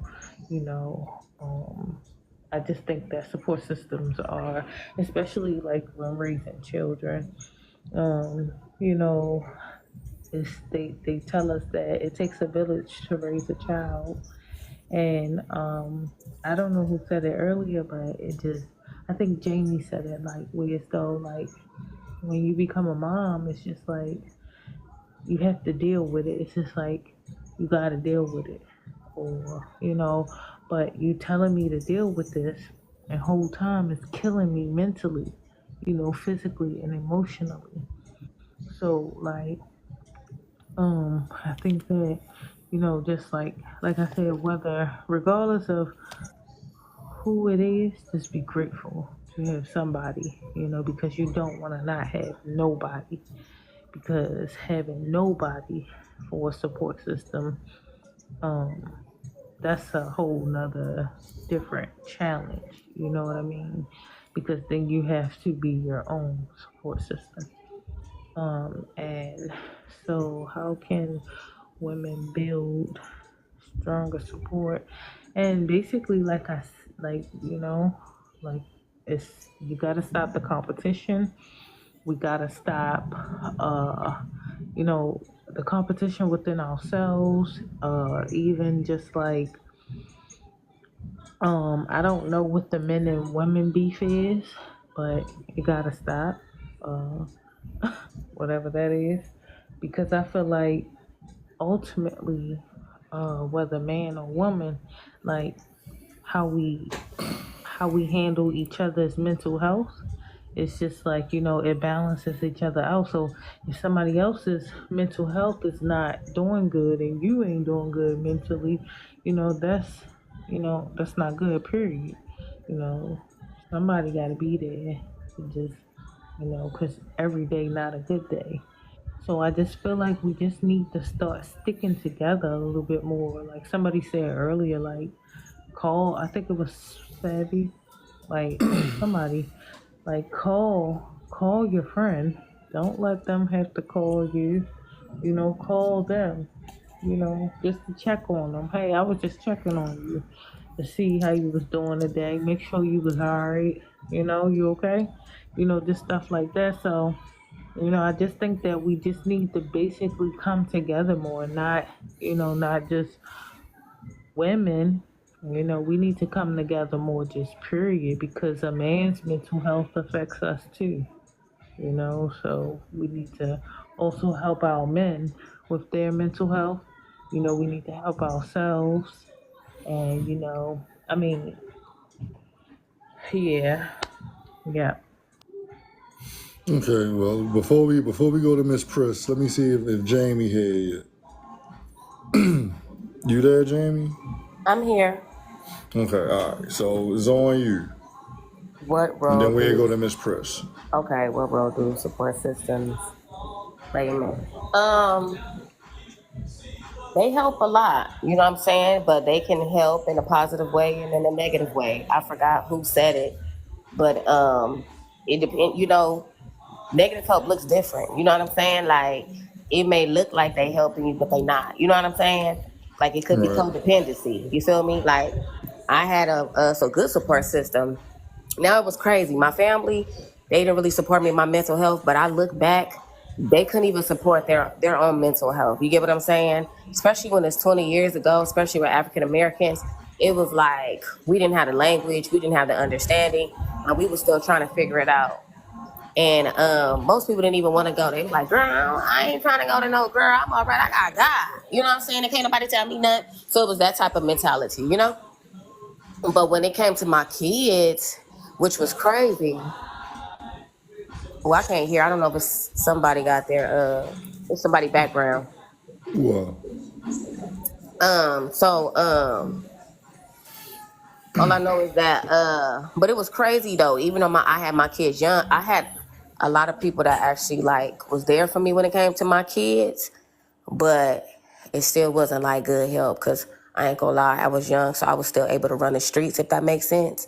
So grandma had my daughter, my sister, she had my daughter. My sister lived next door to me and my mama lived in the front apartment. You know what I'm saying? Like, so where I should have been taking that time to get myself together, I was like, oh, I could still run the streets, you know what I'm saying? And then each kid I had, and then if you know, those times I lost my apartment and stuff like that, even though mama cussed me, I don't want you to stay here. Me and her grandbabies were still there, you know? So I thought that was help. That wasn't the right help. So that's what I'm saying, you know, it was codependency. But when it became the right type of help for my mental health is when I decided to go for therapy. When I decided to go for therapy this year, I was so happy to see the smile on my kids' face because they was like, for real, Mom, you finna do it? Especially my older kids, you know what I'm saying? Because I had a tough relationship with them because they had a mama, but they had I was like their home girl. Then one minute, I couldn't stand my kids, you know what I'm saying? One minute I didn't like them. I went through all these, you know, emotions. So they was happy like, damn, she really doing it. So to see my kids happy, like how your session go, you know what I'm saying? Like that support right there really meant a lot for me because now I feel like I'm breaking chains because my mom, she didn't go to, she refused therapy several times for the trauma she went through growing up.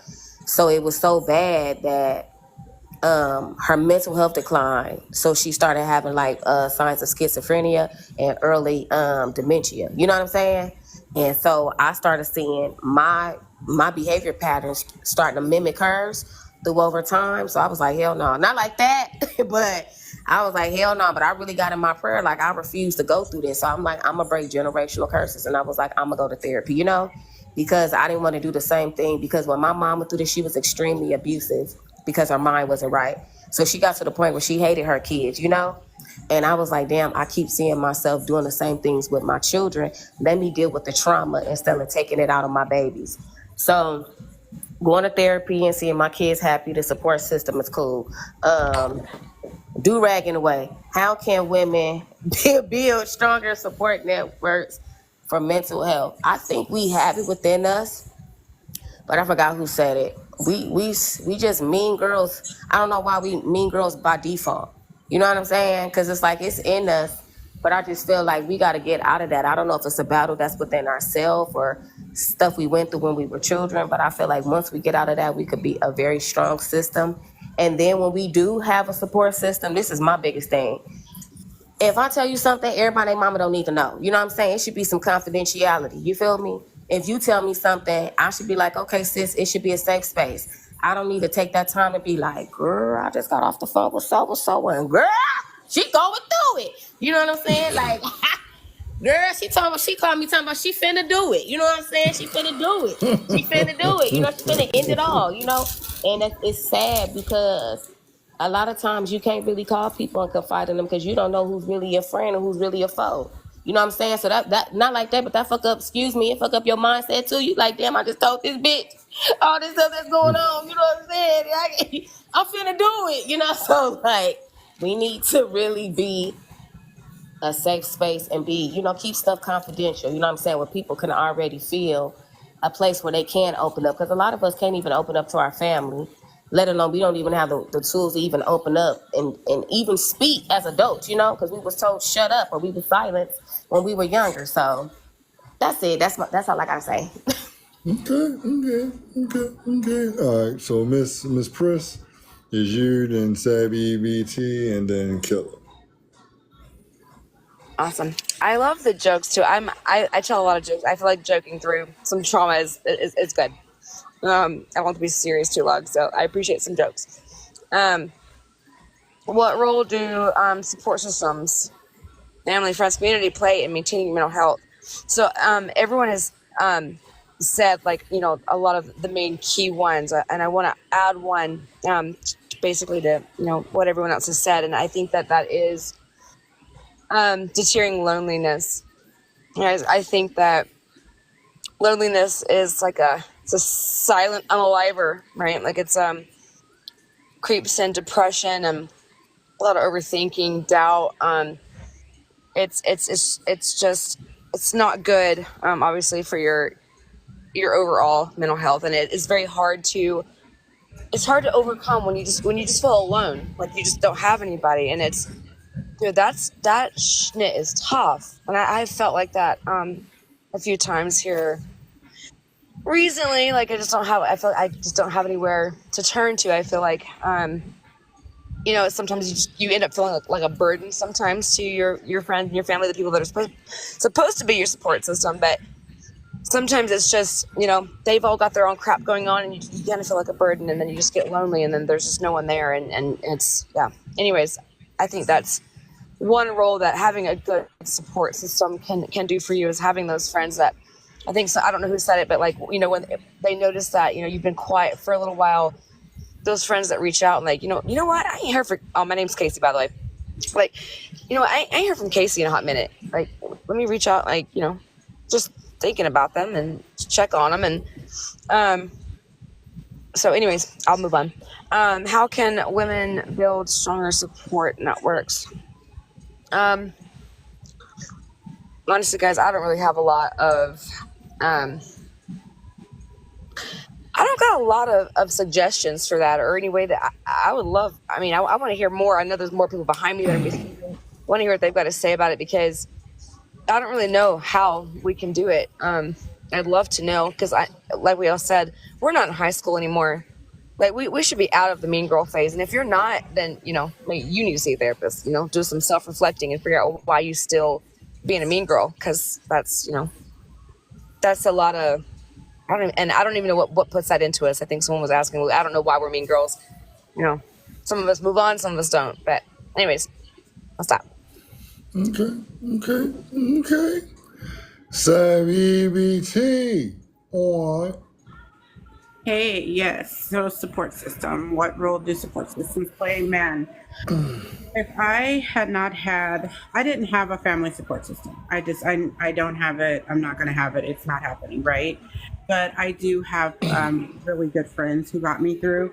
I remember particularly one day, and we're still friends to this day, when I was early on going through things with my son. I was going to unalive. And I don't know how he knew to come over. He like I said, don't ask. He didn't ask. He had called me out of the blue just to check on me. You know, how you doing, girl? What's up? And I came to the door and I just fell apart. And legit, if he had not come over, like he said something in my voice, just triggered, like, nah, something's off with her, right? And literally, I was planning to unalive that night. I never reached out. I never said anything to anyone. So to this day, because my friend was there, I'm alive, and my child is alive. So it's so important to have these strong friendships of people who know you, not know you, they know you. Do you understand the difference? Because we can have a lot of acquaintances, but not everyone is going to know when, you know, Kimber is off. Not everyone's going to know when something in Marcus's voice ain't right. But people who know you are going to pull up when they hear that. They're going to be like, wait a minute, nah, stop everything, stop the presses, something's wrong. And I remember being on the floor. I was so deep in my depression that I was on my knees on the floor crying. Like, that's how bad the depression had got me down. So that's the type of people you need in your life, is the ones who know you. My community, I wouldn't say so much my community, but I would definitely say friendship. To this day, I have lifelong friendships that I can call them and they'll be like, hey, what's going on? Like, you know, I've just recently I went through stuff with my weight loss surgery, and I was just tanking. And I was in the hospital twice after the surgery, and my one friend, Eileen, these are people who know you, right? She's known me for over 20 years. She saw the post on my social media that I was back in the hospital. I didn't have to call her, she called me. Y'all, when I say I ugly cried, I mean ugly cried, right? Just the hiccuping and then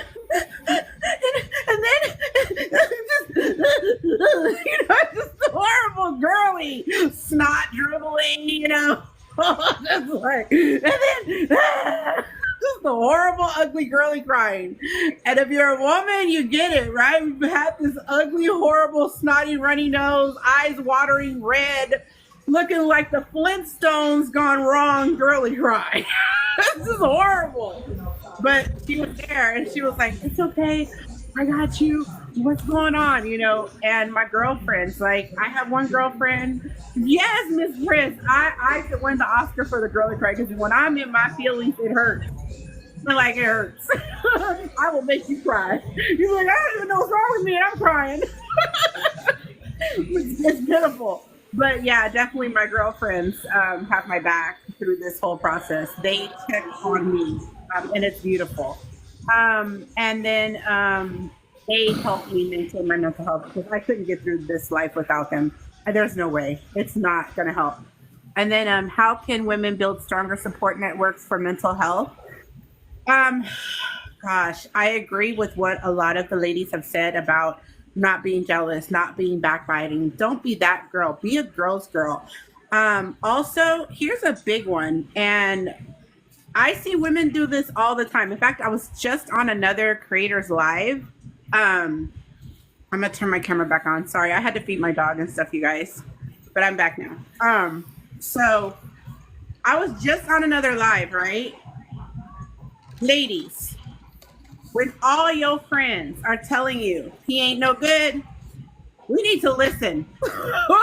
As women, like, I was appalled because, like, this girl was in the box, right? And all the women were like, that's a red flag. That's a red flag. Girl, you need to leave that alone. Just leave it alone now. It's a red flag. She made excuses for every red flag. No, if your girls are saying, right? Like, if they're saying, if other ladies are saying, hey, something's going on, something's not right, this, don't make excuses for it. Pause, take a step back and listen, right? Also, we need to be more accepting of each other's failures. How many times have we seen a woman take a hit, and instead of women surrounding her and lifting her up, they surround her and feed on her like a pack of rabid dogs, tear her up from limb to limb, no remorse. And I have a problem with that. And I am brave enough to say, before I was in my healing of myself, did I take part in that? Yes. Like I said, my healing journey, I'm authentic and I'm raw. I'm going to call myself out before I call anyone else out. But it was because at that point in my life, guess what? I didn't feel too great about myself. So to deflect, right? To deflect from my own insufficiency, it was real easy to jump in on the dog pile. But that's not that woman anymore. I'm proud to say that I've done work. I'm still doing work, right? And now I'm the girl's girl. So now if you try and dogpile on another girl, I'm like, wait a minute, hold up. It's interesting how we all living in these glass houses, you know? Allow people the space to grow. Understand that you might have known a woman at a different address and she's changed, and give her that opportunity to prove it. I think a lot of times as women, once we have fallouts with each other, and again, I'll call myself out for this, because when I tell you, listen, you guys, okay? I am the queen of petty. I will hold a grudge until we are 100 if you have crossed me, and I'll remember that shit, right? So I am actively working on forgiveness when a woman has crossed me, okay? And I will do it in the most salty and petty and effortless way. I will wait until you are looking like a fool and be like, like, I know that's in me, so I watch it, right? And the funny thing is that the universe tested me, right? I had somebody come to me about 2 weeks ago and share with me that they're going through a similar thing of what I went through at one point, right? I'm not going to share exactly what it is, but the old me probably would have taken salt and just poured it in the person's wounds and been like, how's it feel? Oh, now you're walking a mile in my shoes. The new me was able to take a step back and be like, you know what? Oh, I need to give. Nice gift. Congratulations, Marcus. Way to go. That was a whale of a present. So, like, the new me, I was able to take a step back and be like, damn, okay, here's an opportunity for me to extend my compassion, my understanding, my love, because I've been there. And there's a phrase that I just learned. It came to me 2 weeks ago, and I've been sharing it. And there's been so many moments now where I've been able to share it. And my phrase now, like, this is like legit my phrase for 2024. And it said, keep your boundaries firm, but your heart open. Or keep your heart open, but your boundaries firm. Meaning, give space to love people, but don't let them use you, right? Don't let them harm you. But you have to also keep your heart open for the forgiveness and for the change. I think that's what I've learned the most is forgiving, right? So how can we support each other as women? Forgiveness, compassion. Sometimes it takes a lot to extend that olive branch. Now, I'm not saying be a fool. Keep your boundaries, but keep your heart open. Landing my plane. on. Wait. What you got for us? Wait. I think with the support system thing, we have to be open to actually having one. Because like I was saying before, as women, especially as single mothers, we tend to get into this hyper independence mode where we're used to relying on ourselves and not asking others for help, not really expressing how we're feeling or what we're going through. I know I most certainly do that myself. I'm very, even when it comes to ridiculous things like moving a piece of furniture, I won't ask for help doing that. I'll drag that bitch down the stairs alone. But yeah, like, to get that support system, sorry. To get that support system, we have to actually ask for it. We have to seek it out. We have to be open to it. And getting to that point is something I struggle with. I'm getting a little bit better, but it's difficult. And what's the other part?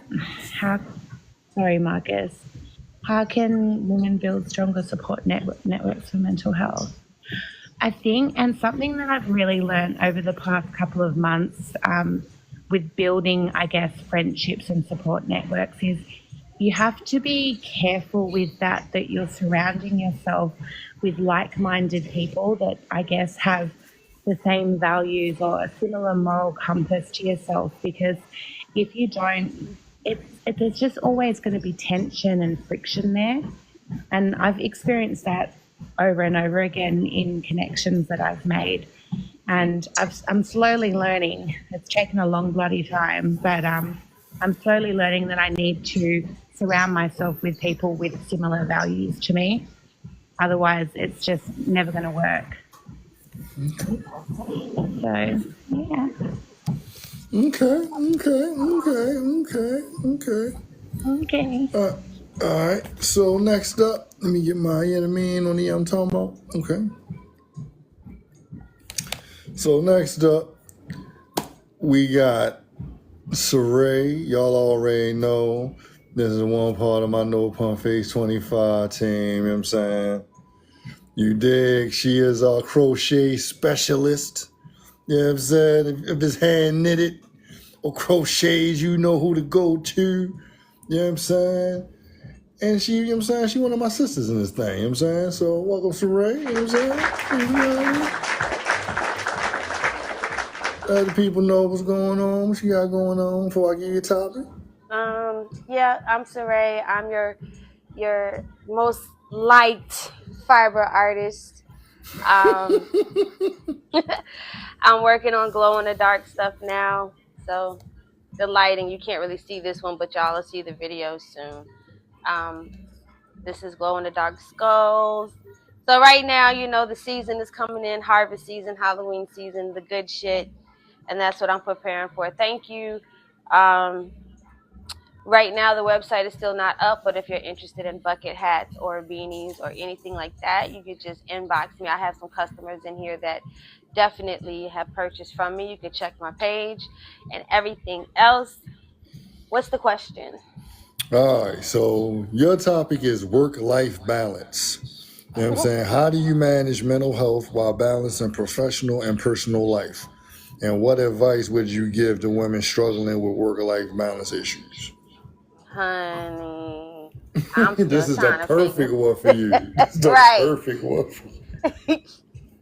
And I'm just going with it. Shit, I can't give you no advice on that. I promise. I just wake up and go. Like, it is what it is. Because, I'm a phlebotomist by day and I'm a fiber artist all damn day and night. Because I bring this shit to work. I do this on my lunch break. I do it when I go in early. I go in an hour early, sometimes 2 hours early in the mornings, set up the lab and start crocheting before it's time to clock in. Like this is what I do. Whether I was trying to monetize it or not, it's what I do. So yeah, I cross bridges as I get to them. Because you could, I promise, because you could compartmentalize, you can do all of these things. I read a lot, I listen to a lot of motivational stuff. E.T. and Les Brown are my top two favorite. They old school motivational speakers. I listen to Bobby, if anybody knows who is two Bobbies, a Bobby Hemmett and another Bobby Proctor, I think. I listen to a lot of motivational stuff just to keep me going in the mornings. I set my intentions and I set my mental. So people may think the motivational speakers and the self-help books, like I have a book on the power, how to manipulate energy. to create positive energy. I have a book on entrepreneurship. I have another book on self-discipline that I'm almost done with. Um, it's always something. The older you get, it's not that you know everything. You just learned that you don't know everything and you still need to read and learn more and just equip yourself with the knowledge to be able to navigate this bullshit. Because nobody has the answer. The motivational speakers, nobody knows nothing. I need everybody to understand that. Your government, your teachers, your elders, don't nobody know shit. They only know their experience, and they can only tell you how they navigated that experience. Don't nobody know nothing, because think about you when the people from that's younger than you, what you're going to explain to them or teach them, right? You're only going to teach how you navigated through your shit, and it worked for you, and this may work for you, it may not, I don't know, but here goes something. So when people get to that point and understand that nobody knows nothing, nobody knows everything, then you leave yourself open to want to learn more, which goes into the topic of how to be able to maintain day to day and how to create balance. You have to create a balance for you. That's your journey. That's your size 10, 7, 6, 5 shoe, right? You got to walk that shit. When you lay down, when we log off this motherfucker, y'all excuse my language, when we log off, I don't know how y'all sleep. When we log off of here, you still got life. Life is going on right now. You just chose to compartmentalize and hit pause so you could join this shit. But when we log off of here and say our goodbyes and I love yous, you still got to deal with your shit, whether it's good or bad. You understand me? So I just learned I'm a planner. I like to plan. As women, we would like to organize and plan and just know on top of abandonment and other issues, like I just don't like to be surprised. Even with your planning, it may not work out, but at least you have an idea of how to navigate it or what to kind of expect. Try to prepare. But then all of that, it sounds stressful, right? Because really you just have to let that shit go and cross them bridges as they come. That's what it results to, and that's how I manage myself. It's just like, you know what? All right, boom. Next, that's how I have to go with it. You understand? And if I'm burnt out, if I'm tired, I just know, lay my ass down, rejuvenate, recoup, reset, come back out, do it again. I really can't give you a structure, even though there's layouts and templates and motivationals and everything that can tell you what to do and how to do it. That's something, but at the end of the day, it's what works for you. Because I may take premium, you may take regular. You get what I'm saying? It's what fuels you. So, what advice would you give to a woman struggling with work like that? I be bundling this shit. That shit right there. Cross them bridges as you get to them. Stop trying to look so far ahead. And if anybody knows my videos, as I talk to you, I talk to myself, because I still do this today. I look so far ahead in the future trying to plan shit that I put myself in anxiety mode. I can't fix it. It didn't get here yet.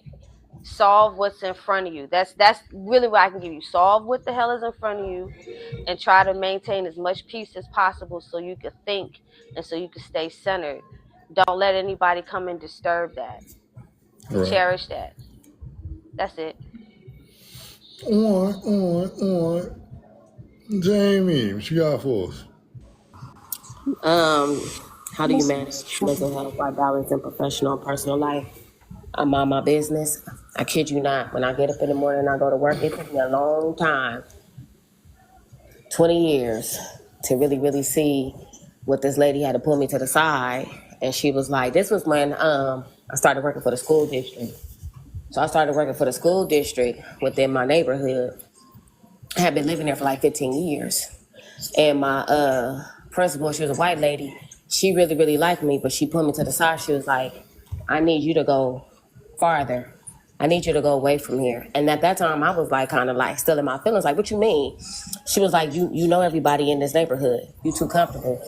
She said, it compromises your professionalism. And she said, you very smart. You know what I'm saying? And so, like, I would be so professional when I'm there. But then when people come in, I'll be like, what's popping? What's cracking? All right, for sure. When I finish this little, I'm still talking like that on campus. I'm like, when I finish with this little woo-wop, this time I'm still talking, slang and everything. I'm going to get at you. Then I'll try to code switch.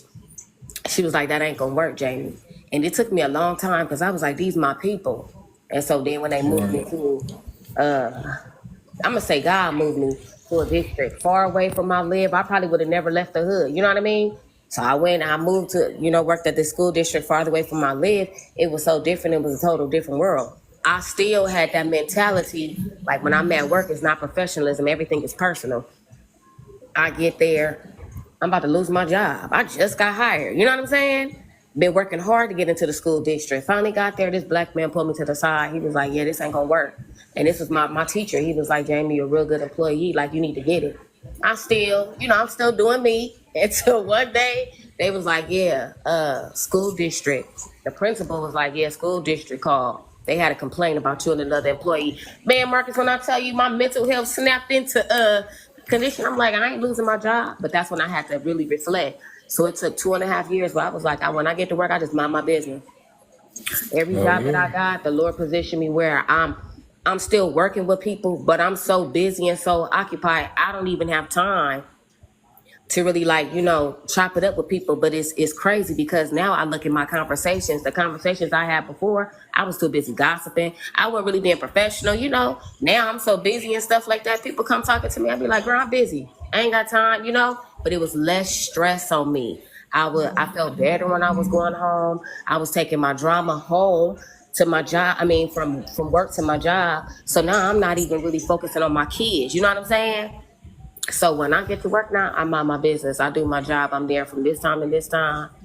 I clock straight out. When I get to this house, before I get out the car, I pray, I transition. Like, Lord, be with me. I'm about to go in because I'm about to do my thing with my babies, Whatever I went through at work, I leave it at that door. I come in, I'm on personal time, So I had to learn how to leave everything at work, So and when I'm here with my kids, I'm with my kids. When I get to work, I don't do all that telling everybody my business. I used to tell everything I was going through personally. I'd be like, look, I'm just here, And it's made it so much better for me. So that's how I balance it. What advice would you give to women struggling with work life and balance? I don't know. Day to day is different. I have to pray about it. You know what I'm saying? Because what looked good, what I went through this month is crazy. It may look totally different the next month. You know what I'm saying?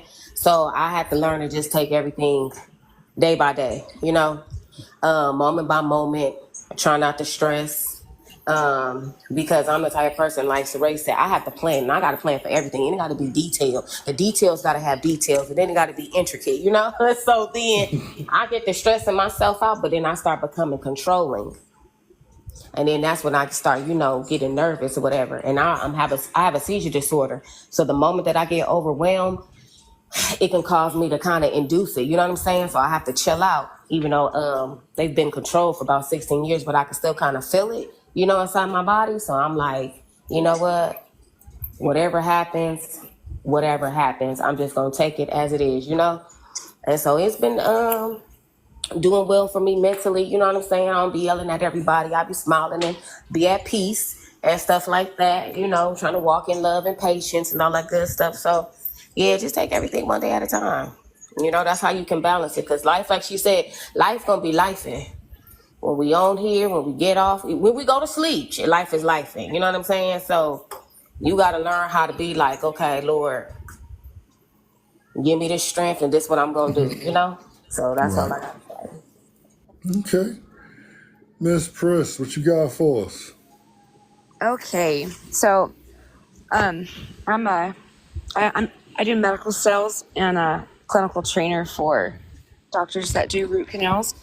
And I cover 4 states, so I travel a lot. I have a company car. got my new one last year. So in a year and a half, my car has 36,000 miles on it. When I got it, it had 50. So that'll tell you how much I drive. So finding work-life balance, it was a little challenging at first, and I'm a people pleaser. Okay, and that might probably has something to do with trauma from way back when, where I don't like when people don't like me, and I want to make everybody happy. So I'm a very bad people pleaser. So one thing I've learned with this position is I had to learn how to set boundaries. I had to learn how to start saying no. When I'm overwhelmed, if someone asks me to do something, or if my doctors are hounding me, I've got 50,000 people texting me at once, and they need me in 1,000 different places. I had to learn how to prioritize, and start knocking off the big fish from the top, and then work my way down. And just sometimes somebody's gonna have to hear no, and I had to learn how to be okay with that, and also not feel bad about it or say I'm sorry. Just I can get to you tomorrow, not today. So I'm not running myself ragged. Another thing that I do myself personally, which some of my coworkers don't, is I will take my lunch every single day. Some of my coworkers will just work right, they just work through it. I've learned that I need my hour. I'm gonna take that hour. I'm gonna go sit down at a restaurant. I like to be waited on. Okay, when I go to eat meals, I like to have a waiter come and you wait on me. I don't like to do fast food all the time, so I like to find somewhere to sit down and unplug for a minute, turn my phone off, and just have a minute for myself to relax, and eat my meal in peace, which that helps, as well, keeping my mental health intact. The other thing that really helps keeping my mental health in check, which is something I haven't done in a very long time. I took my first vacation, I think, since I was a teenager this year. Never been on vacation before, and I have done 3 this year. Okay, I was like, you know what? My job they've redid things where we have unlimited vacation days now, and I haven't taken any vacation the entire time I've been with the company. So I was like, you know what? I'm fucking taking vacation. So I did, and that's been a huge help as well. When it comes balancing my personal life into that, I've also learned that I don't have to be out in the field every single day. There are some days when I can just be at home and I can work from home and have more time with my family. So I've had to learn to stop being such a workaholic, and realize things that I can get done from home.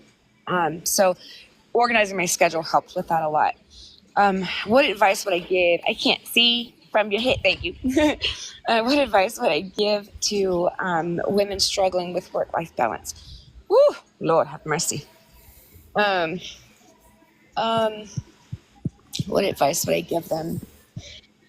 I think first rule of advice, I think, for me is to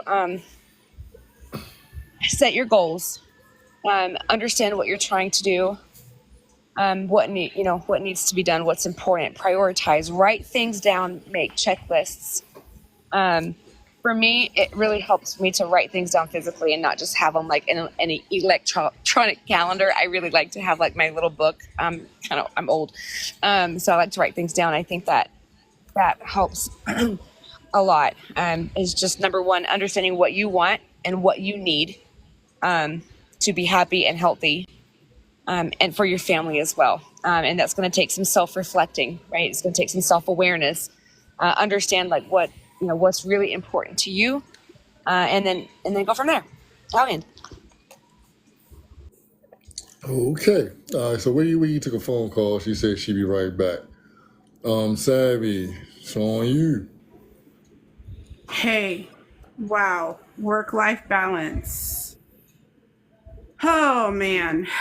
So I've been in my field for 19 years, and I remember there's still some cases that I still wonder what happened to people. So just in case you guys don't know, what I do professionally is I'm your welfare caseworker. So when you come to the welfare department, Department of Social Services, and you say you need food stamps, you need Medicaid, I'm the worker who processes your case for you. And the hardest thing for me to learn was not to let other people's burdens sit on my heart, because I hear some pretty tough stories. The hardest thing for me to learn is to not get emotionally invested in my cases. But it's hard because I'm an extremely compassionate and empathetic person.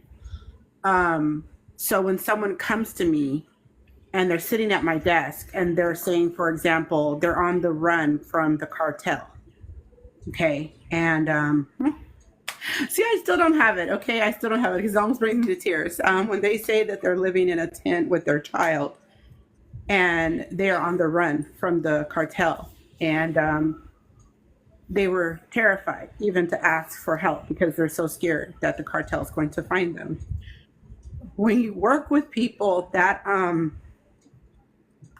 I just care too much. So I haven't learned that yet, right? I haven't learned. I try. But when you hear the stories and you carry them and you have so much empathy and understanding for them because you've suffered too, it's really hard to let it go. I genuinely care about people. When you have someone in front of you who, because of the laws, right? Because ultimately I have to follow the law, and say Marcus came to me and he's ill and he needs the health insurance, and because of the law, I cannot approve his case. It pisses me off. So I get too emotionally invested with my customers. And it does cost you, right? It does cost you because you drain yourself. I know I do it. So what I normally do, when you grow up, don't be savvy, okay? In a world full of people, do not be me, right? I am your prime example. Don't do this. Honestly, guys, what ends up happening is I crash and burn, and I will end up going out on stress leave because I'm letting it get to me, because it's affecting me. So I still need to learn this skill. I don't have it. Like I told you guys from the beginning, my journey is authentic and it is raw and it is real. I'm not going to fake and say I got this, because this is one point that I don't got. I love what I do. Don't get me wrong. I absolutely love it. And I get so excited when I'm able to help someone. But the stories that I hear of just average people coming in every single day, I don't understand, like legit from my point of view, right? Because it's like, from my point of view, I look at coworkers who do have it and who don't get emotionally involved, and I'm just looking at them like, how do you do that? Like, how do you not get upset hearing these people on the phone? Like, I don't have it. So I try. I do personal days where I just won't go in because I don't have the tools in my toolbox that day to give out to people. It does affect you. You get burnout. And I know I have burnout, but I love my job. I love what I do. So I can't give people advice on something that I'm not good at. So this is me, right? Part of being aware of your mental health is knowing what you still need to work on. I'm 47, gonna be 48. I don't know, guys. I might retire this way. I mean, you know what I mean? Like, I don't know. I'm still learning. Now, I do take breaks. I go on vacations. I take breaks. I try and maximize like my PTO, that type of thing. What advice would I get? Let's see, Marcus, your head. What advice would you give to women struggling with work-life balance issues? Start from day one. Know that you can't fix things. Okay? Start from day one. If you're in a job, if you're in a situation, know that it's okay not to have all the answers. Know that you might have to go home that day without a resolution. I think because that's what I'm guilty of. I will sit there at my computer if a case isn't running right, for example, because everything's computerized now. All of welfare databases are automated, state, nationwide. And those computer databases don't always work right. Y'all, I will bang my head up against the wall trying to fix that case before I go home. Like, sit there at the desk and, it's crazy. So don't do that. Leave your desk, because this is the thing. If something were to happen to me, I would be very replaceable. My position is highly replaceable. So don't do that. Yeah. Okay. Like I said, Wiggy got she had a phone call with her mother, so she gonna come back in a little bit. So what we gonna do is we gonna go to the next one. You know what I'm saying? With Miss Jamie Marie, you know what I'm saying? Hold on, me and my enemy together. Excuse me. So, like I always say, if y'all know battle rap, y'all gonna know who she is. And if you don't know battle rap, get to know battle rap so you know who this is. You know what I'm saying? Miss Jamie Marie, you know what I'm saying? Go ahead, let the people know what's going on. You know what I'm talking about? On the mean, you heard me? 40 years old, mother of 3. I'm into battle rap. Like I said on my bio, it says God first, mother of 3. I love my kids. I'm a battle rap supporter. That's basically it. If you go on my TikTok, it's nothing but battle rap content. So that's how I met Marcus. So he's a supporter too. He'll support my content and stuff like that. So he's always been such a sweet person. So yeah. Okay.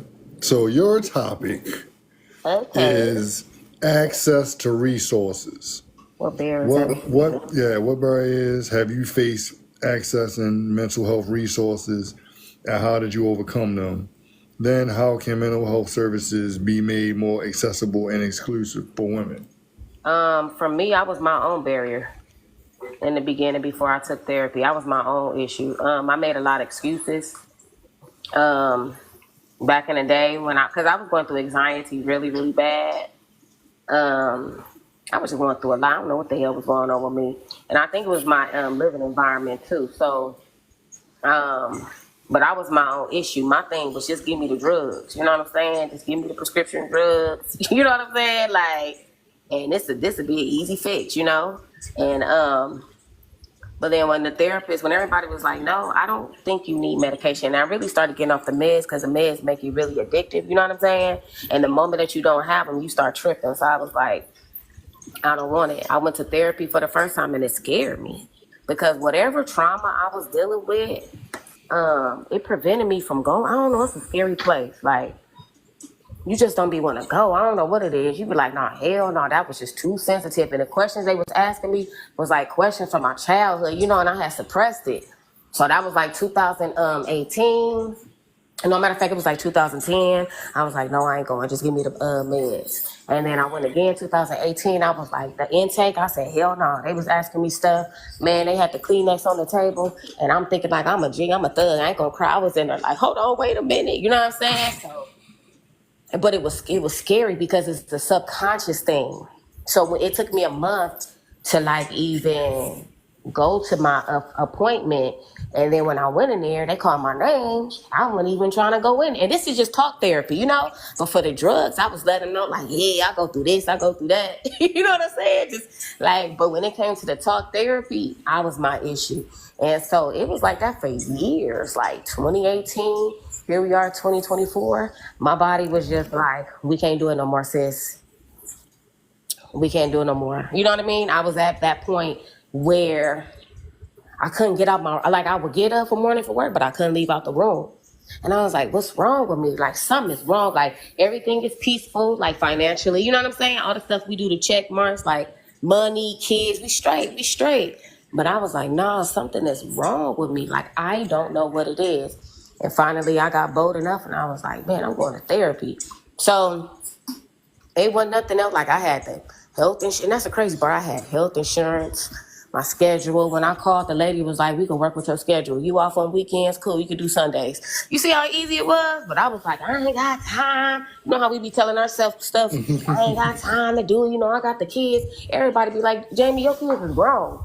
Like you stop making excuses, you know. So it was that. So I had to overcome self. I had to overcome fear. So that was me. The second one, how can mental health services be made more accessible and inclusive? I don't know, because it's just so like they throw it in your face. You need therapy. You know what I'm saying? So it's not like how it was 20 years ago when you could tell somebody you need help and they'd be like, you know, I just feel like technology and just information about mental health, which is such a blessing. That's why I think this generation is going to thrive so much, because they don't have an issue with going. 80s babies and up, like you know what I'm saying?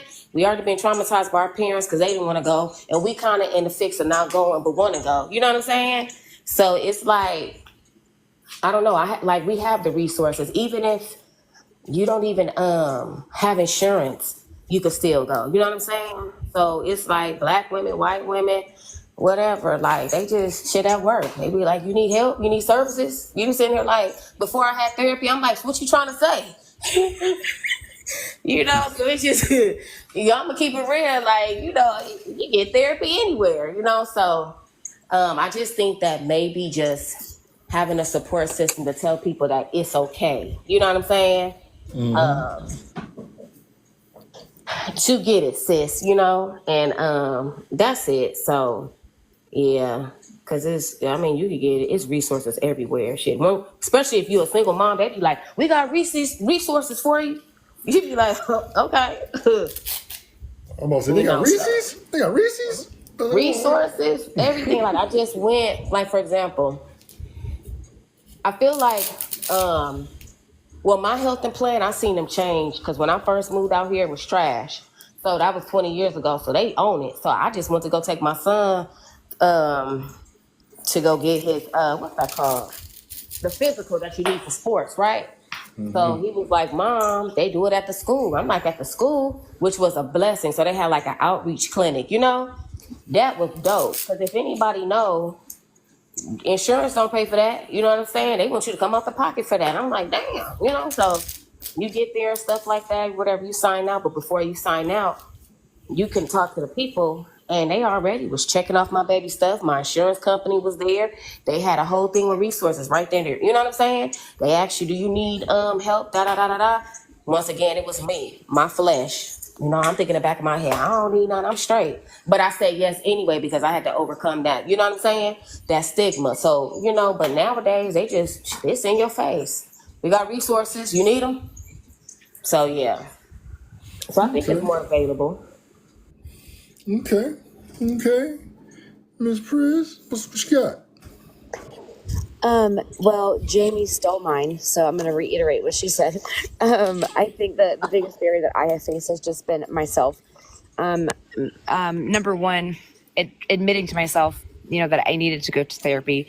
Number two, actually like doing it.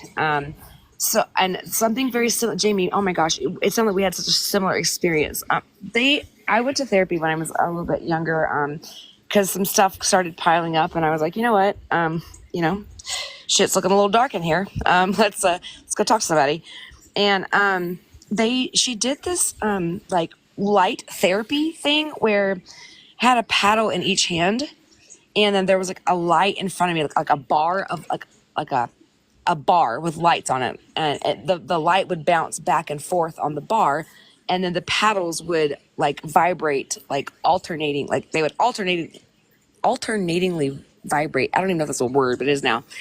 And she would ask me questions while this was happening, and I was supposed to follow the light with my eyes and then have the paddles in my hand. And that schnit unleashed some really dark and very unpleasant feelings that like kind of crept into my life. And I didn't go back. I couldn't handle it. And it was too much.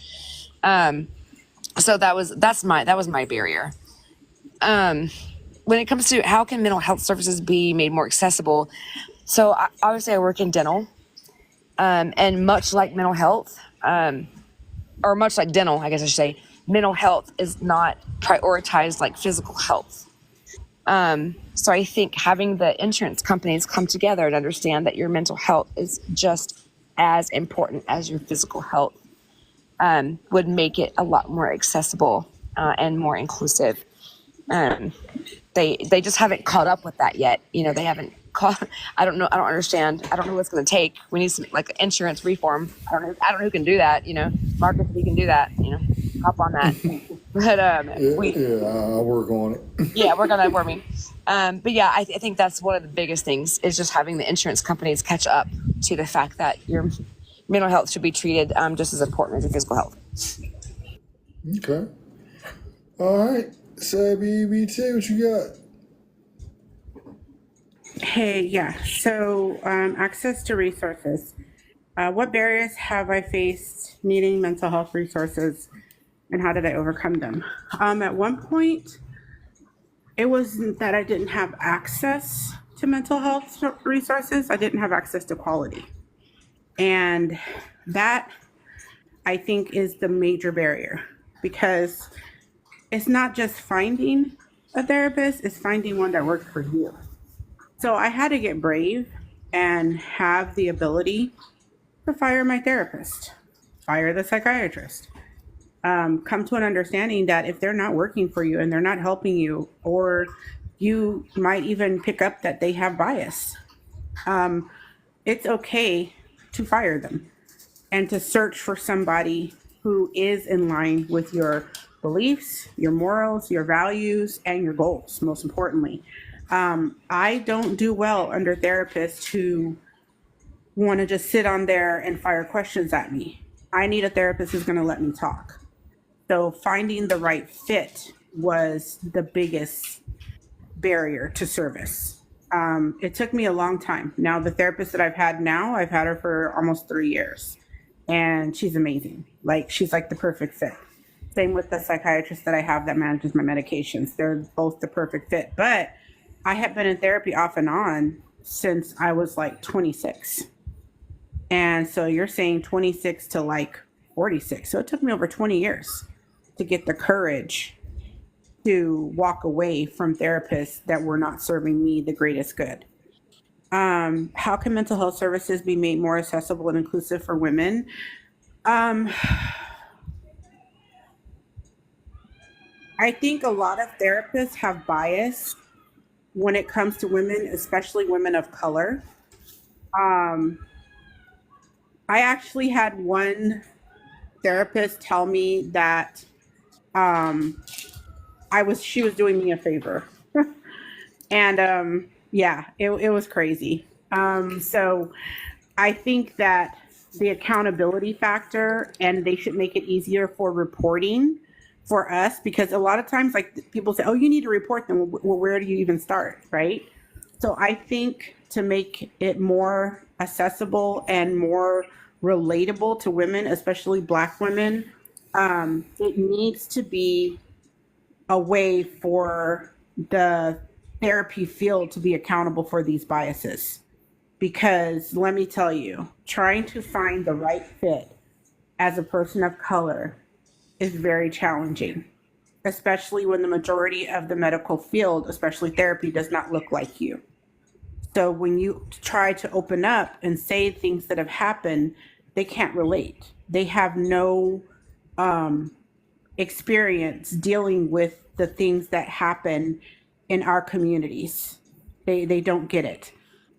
So having more opportunities for people of color to enter the world of self-help, more opportunities for people who look like us, who come from similar backgrounds as us, to be the ones who are reaching back and doing the help. That's how we make it more inclusive, especially for Black women. That's it. Okay. Wiggy, what you got? Well, because I'm in Australia, my experience with this kind of thing is going to be very different to you guys. We have, got one of the better healthcare systems in the world down here. So we have access to a lot of free therapy-based services, but we also have the opportunity that we can go to our family doctor, and our family doctor can write us a mental health care plan. and then we can choose our own therapist and use that, and we get a government rebate for our therapy fees. So we're really lucky in that aspect. And so I've been having therapy for years now, and I love it. I think everyone should have therapy if they can. And I've been really fortunate with my therapist that she's not one that's just going to like shove medication down your throat as a quick fix for anything. Her and I have a lot of similar belief systems, and she will kind of give me more spiritual and like deep thinking and things like that, methods of dealing with anxiety. I do a lot of meditation, things like that, different tapping exercises, and I find that really beneficial. I can't take medication. So if I get really anxious, then I'm going to be on my couch with my meditation stuff going. And I'm thankful for the methods that she's taught me with that as well. As far as it being accessible, well, it's fairly easy to access it here. Just, I guess, with being a woman, it's the time factor with having kids and stuff. Again, like I was saying before, you're so focused on your kids that it's hard to make the time for yourself. But it's important, especially if we're struggling with anxiety and things like that, that we make the time, because our mental health then affects our children greatly, doesn't it? Yes, it does. Yeah. Okay. Miss Kimber. Hey.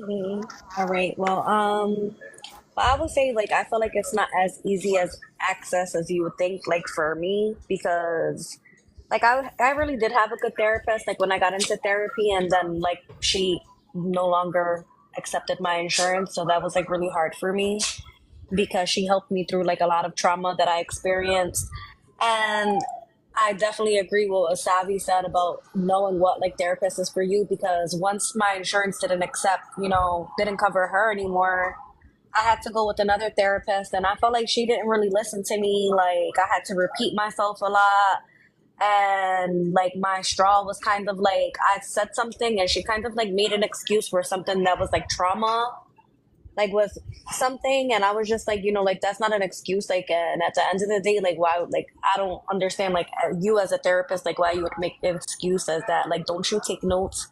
Like on what like we've discussed, like and it was like difficult for me because I felt like she was guilting me like with my trauma, like if that makes sense. Like I said something to her about my father, like, and I told her something like we discussed, and she was like, well, maybe he didn't know. I was like, I told you that he knew. I told you we had a conversation. Like I felt like she wasn't listening to me, and it was like a lot of that, and I felt like it was really hard because I'm trying to discuss everything that I've been through, childhood trauma, adult trauma, all that stuff, and it's hard to repeat your story, and then the person that's supposed to help you is like, well, maybe they didn't know, like when you're literally like, well, I told them that I literally just told you that I told them, so yeah, he did know, he just didn't give a fuck. Like don't make an excuse for abuse. Like that's how I felt.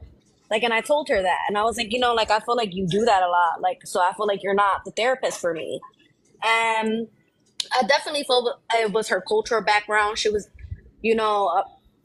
she was an Indian woman, so I just felt like it was a cultural thing. And I told her that. I was like, I just felt like we don't get each other. So I stopped seeing her. And it was hard for me, but it was something that I had to do because I'm not going to, accept excuses for abuse. But I do feel like it's hard because sometimes like you're not as available, like if your insurance doesn't cover it. And sometimes like when you're looking for a therapist, like the wait lists are outrageous, like and you get like discouraged calling places after places trying to get somebody who fits you, and it gets discouraging when you are continuously telling somebody over and over what it is and that person's not the right fit. Like it's hard. But I will say like it's very important, like when you do find somebody that helps you, like to remember those resources in between when you're looking for that person. Maybe you can't keep that person, but it is important to remember those things because, you know, we have to learn to cope on our own and also with people as well. So remember the coping mechanisms that you learn along the way. And how can mental health services be more? I just feel like it should be more accessible and more affordable, in my opinion. Yeah, definitely. I agree. So, yeah, that's all I have to say about that. Okay. All right, so Ray, what you got for us? All right, let's see. Oh, my bad. I'm on the move right now.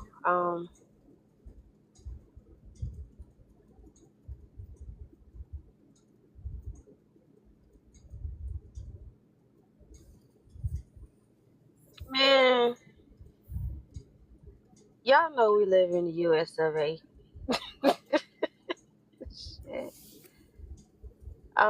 What barriers? Basically, it's just not being accessible. The company I'm with now, it is accessible, so I'm grateful for that. Like, more companies are starting to offer mental health. I think with mine, we get 10 days for free, and then, you know, it'll start coming out of our insurance or whatnot. And you could do it whether online or in person, which I think is definitely great. But not everybody has access to that. And not everybody's in the same kind of career field, or just forget the career field, just companies or what they offer. And it's a shame that they dangle health in our face, which everybody has their own belief to where, because I work in the healthcare field and I can see the gimmick and I can see the game and the numbers game that's being played, it's insidious, basically. So as far as the healthcare system, is definitely insidious because it gives a presentation of kind and welcoming and help, but they're definitely draining your ass on the back end. You get what I'm saying? It's not free like that, but they can definitely update some laws, of course, locally. I don't even know how this thing goes, so I'm not going to talk like I do. It's just, it needs to be something implemented to where everybody can have access to just good health benefits, period, for the mental and for the physical. Even catering to the holistic avenue. I know they did pass a law to where they can't give you a surprise bill anymore. You know, just bills, they have to make you aware that there may be a bill or something like that, or whatever. Because used to just bills just pop up. But that's petty. Like, we need some real stuff enforced for everybody to have access to it. Yeah, lump it up like that. I land my plane. Okay. All right. So,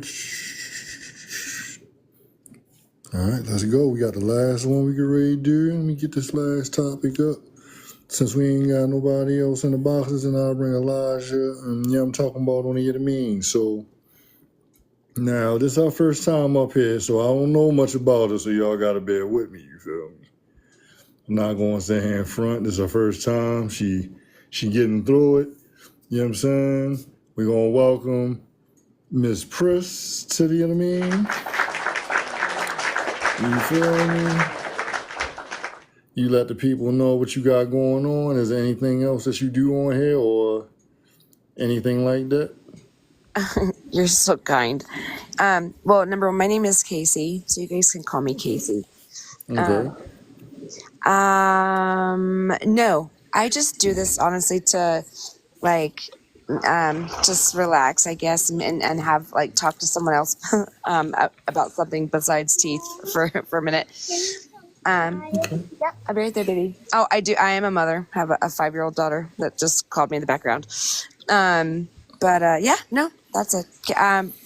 North Carolina, I live in Las Vegas. You already told you to do medical sales. Okay. Well, your topic, and this will be the last one, and then we'll have, like, if Elijah's still in here, Elijah come up, and we'll do some questions with y'all for the end joint. But your topic will be Self-care practices. What self-care practices do you find most effective for maintaining mental health? And how do you prioritize self-care in your daily routine? Oh, that's a good question. I'm really bad at self-care. I don't prioritize myself. Cause I'm the breadwinner for my family. And like I've got my daughter. So self-care kind of goes on the back burner a lot. The only thing I would do for maybe self-care, I do sing. So, I like to take a minute. My husband plays guitar. So, sometimes obviously when my daughter goes to sleep, we do like to have our little time where, he'll play guitar and I'll sing and we'll learn some new songs and stuff like that. For me, that's self-care for me because it's something that I'm passionate about and it makes me happy. How do I prioritize stuff? I don't. I really don't. I'm sorry. I wish I had a better answer. I got to get better at that. And I think all women, well, the majority of us probably do not prioritize self-care, especially if we have families. Because for myself, my family comes first and I come last.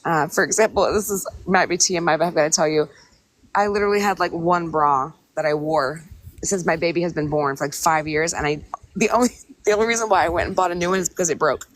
Like I won't hesitate to spend like a couple $100 on clothes for her, but if if my heels are cracked and my toes are looking jagged, like I'll just do my pedicure at home. When really I could just go get a pedicure, but I don't know. It's hard. I think we could all practice a little more selflessness and take care of ourselves. So if you guys got some suggestions, I'm here for it. Okay. All right. Savvy EBT, what you got? Oh my gosh. Okay, so self-care. There's two things I will not give up on self-care now, and that is my hair and my nails, like especially my toes. Now, not so much on my hands because I'm not really like a nails girly girl, but my toes. So those are the two things that at least every other month or monthly, I'm going to get done for myself. I also do massage. Love a good massage, but I do that like maybe quarterly because it's a little bit more expensive to do than just maintaining the nails and the hair. And your girl's on a budget, so I fit it in to my budget when I can. But yeah, I also do something called sleep hygiene where I added like LED lights. I listen to only certain types of music. I take hot showers. I do my Bath and Body Works, lots of lotions, candles. And that's how I take care of myself so that I can sleep for the night. So those are things that I do. Also, self-care with my diet, foods. I know certain foods, I'm only going to eat them if I'm not taking care of my body. So making sure of putting things on the grocery list that prioritize a healthy diet for myself, like proteins and all my favorite fruits and veggies. It's like Miss Briss said, it's so easy to buy things for, say, my son when I'm doing the grocery list.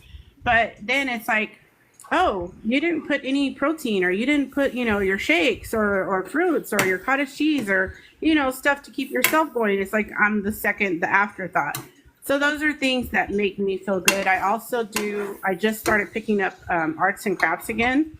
And that's another thing that I do for self-care, just to manage my stress is, and I'm going to go pick up some free puzzles tomorrow because I'm a puzzle girl. I love a good jigsaw puzzle. And yeah, so those are the activities that I'll do for self-care. And then that's how I prioritize it in my daily routine. Basically, I always have to plan out what I'm going to eat for the day, because if I don't, then my food gets really messy. And I'm not taking care of myself, by not feeding myself the right foods to get myself going and through the day, then I'm not taking care of myself. So I have to literally, hey, what are you going to make for dinner? What are you going to have for lunch? How many fluids are you going to do? So that's what I do every day for my self-care. I do a lot of prayer. and I do meditation and I do journaling. Okay. Away. Well, I'm religious with my nails, but that's not, every day. That's every couple of weeks. My therapist did tell me that I needed to take like an hour a day to actually practice some kind of thing that I do for myself. And I started off good when she first told me that, but I've slipped a lot and I don't do it anymore. For me, like everyone knows, I do the DJing thing, and that's not like a career choice. That's a hobby or something that I do for myself where I'm worrying or thinking about stressful things for however long I sit there for. I'm just focusing on the music. And music is extremely therapeutic for me. It always has been. Another thing I do is like every night when I'm going to sleep, I turn my phone on Do Not Disturb, and I have some kind of vibration frequency or meditation music or something like that playing. And I find that really helpful as well. Yeah, that's all. Okay. All right. Kimber, what you got for us? What's up? I mean, for me, I feel like self care could be anything that you enjoy doing. So for me, my self care, I like to if I'm feeling down, I like to sing and dance because that just makes me feel really, really good. But also, I love to be very creative, so I draw. And I also like to do my nails and feet at home, but I make sure to pour into myself, do a facial mask. I'm very artsy fartsy, so I can do my nails and I do press-ons, but I'll do nail designs and I'm very crafty. I can paint stuff on it. And I actually like to take the time to do it and it makes me feel good. And then during that week, I'm wearing my set of nails that I took the time to do myself and it makes me feel good. And pedicure I do at home as well, but I also like to cook different meals for myself. Like if I want to try something new, I do it for myself. Like I treat myself. Like I cook what I want to cook for me sometimes. If I want to sing, I'm going to sing. I'm going to dance. I also like to spend time in nature. I started planting. I'm not that great at it, but I started with some plants and now I have some herbs and a few little vegetables, and it makes me happy doing it every day. I think it's important to just find whatever makes your heart happy and to do it. How do you prioritize self-care? I make sure that I do something that I love every day for myself at least. And if I'm feeling down, I make sure that I do something to make myself happy, whether it's singing, dancing, talking to my plants, drawing, whatever. Okay. All right. Saray, what you got for us? All right, y'all gonna have to help me out. You gotta read the question to me. I'm moving about. On. What self-care practices do you find most effective for maintaining mental health? And how do you prioritize self-care in your daily routine? Sleep. Sleep is like the best part. I think we all as women we tune into that's our feminine time since we're so masculine out here. So we're gonna do our goddess baths, we're gonna do our nails and craft and just explore our feminine energy and just enjoy and bask in it. Sleep time, I think Savvy is the one who said sleep hygiene. I like that. That entails Hertz music or meditation music or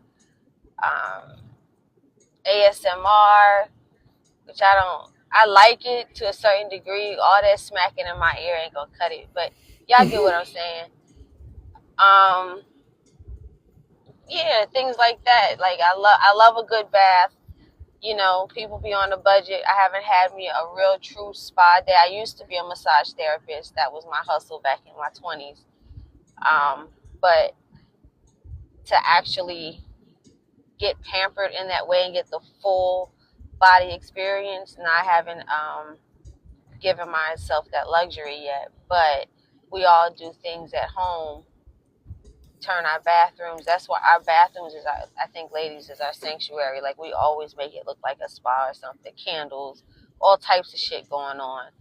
Like, just to decompress and relax. Like, that's our day, our moment. You know, it may extend for 2 days, but yeah, that I do the same as all the other ladies do. And how to maintain it is the same shit. Cross them bridges as soon as you can catch a moment. I jump on that moment. I don't let it slide. So I mean, it's however your day and journey is going. You'll find time for it. Okay. All right. And you know what I'm saying? We have Miss Jamie Marie.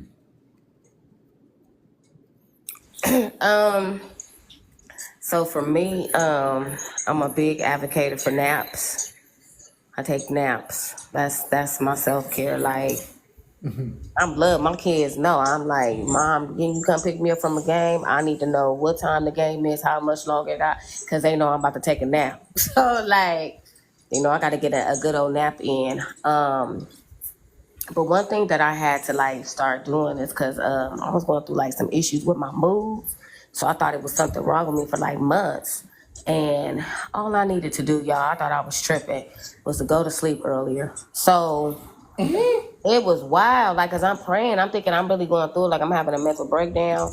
And I had just got this job and it was a little bit more, you know, physical. I was working with children who have autism, but it was like mild severe behavior. So it was real intense, you know?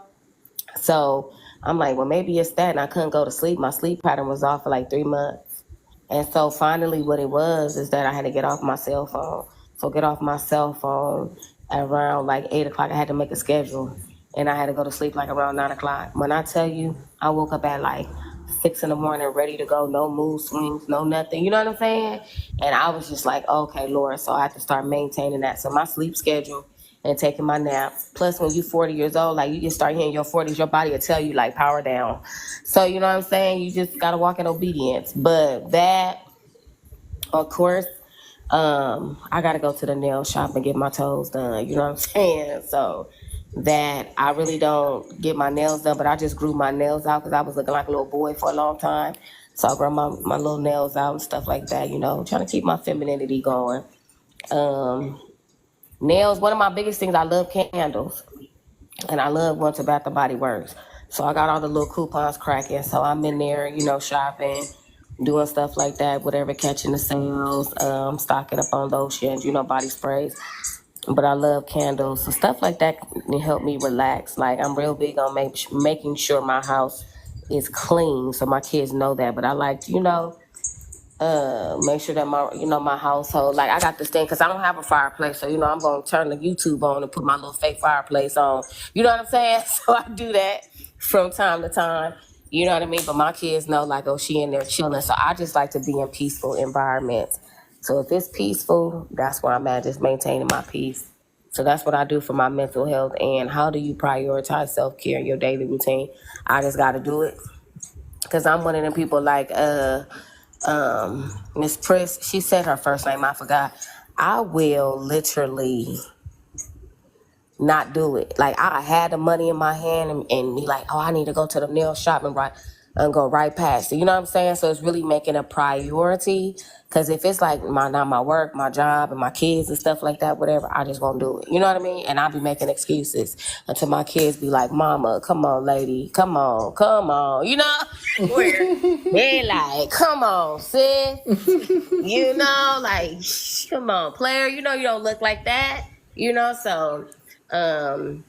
but even like really telling myself, like, because I make excuses or I really, you know, I have negative self-talk, so I have to work on that. So I have to tell myself, so that helps me where I have to speak life into myself, you know what I mean? So doing that and, you know, just making sure I go, you know, do what I need to do for Jamie Johnson. Oh, and my cup of coffee every morning. On. I That's relate. it. I relate. Okay. Well, look, like I said, I had you more, but we got empty boxes, right? So what we gonna do is, let me see. I'm gonna bring Elijah up. You know what I'm saying? See if we can get them in this box real quick. You know what I'm saying? and Can we I gonna say talk. something to Jamie real fast? Sure. Jamie, you're my new bestie. I'm not asking permission. I'm just gonna let you know. Yes, ma'am. Yes, ma'am. We are literally the same person. Everything you say, I'm like, yes. That's good because some people feel like, you know, it's just them, so they feel alone, so they need to hear somebody else's testimony so they know that, okay, I'm not out here alone and they can relate, you know? Absolutely. No. All right. Well, look, I got Elijah up here, right? So, Elijah, you've been here through the whole thing, man. You know, if there's anything you want to ask these ladies, like this is the end. You know what I'm saying? This is just us just recapping everything. You know what I'm saying? Elijah, you got the floor.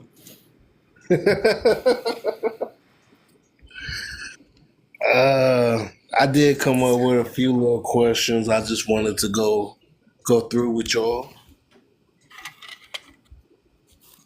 You got the floor, nigga. All right, chill out. I'm messing with you.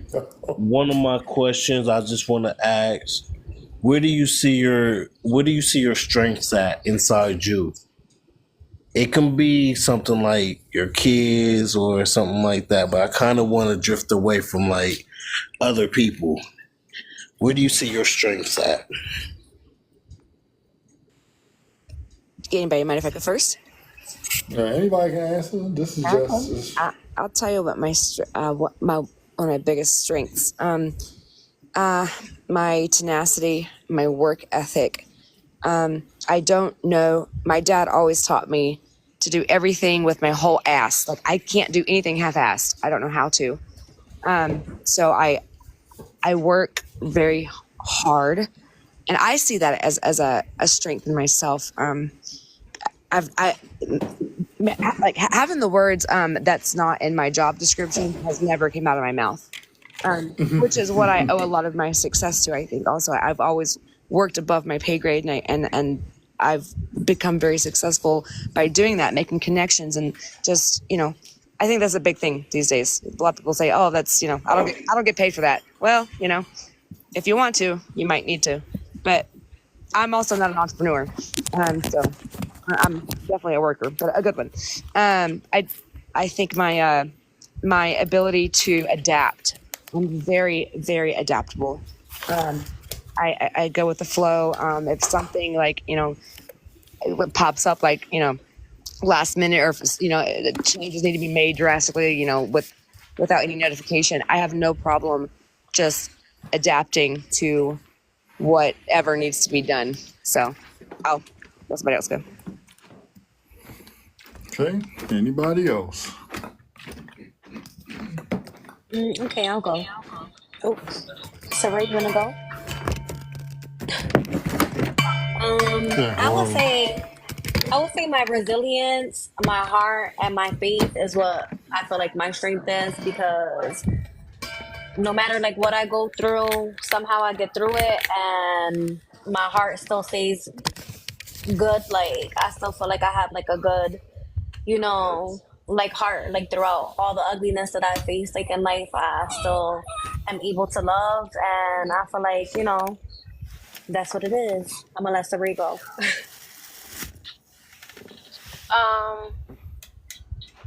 Mine is leadership. They say bossy. I just say leadership.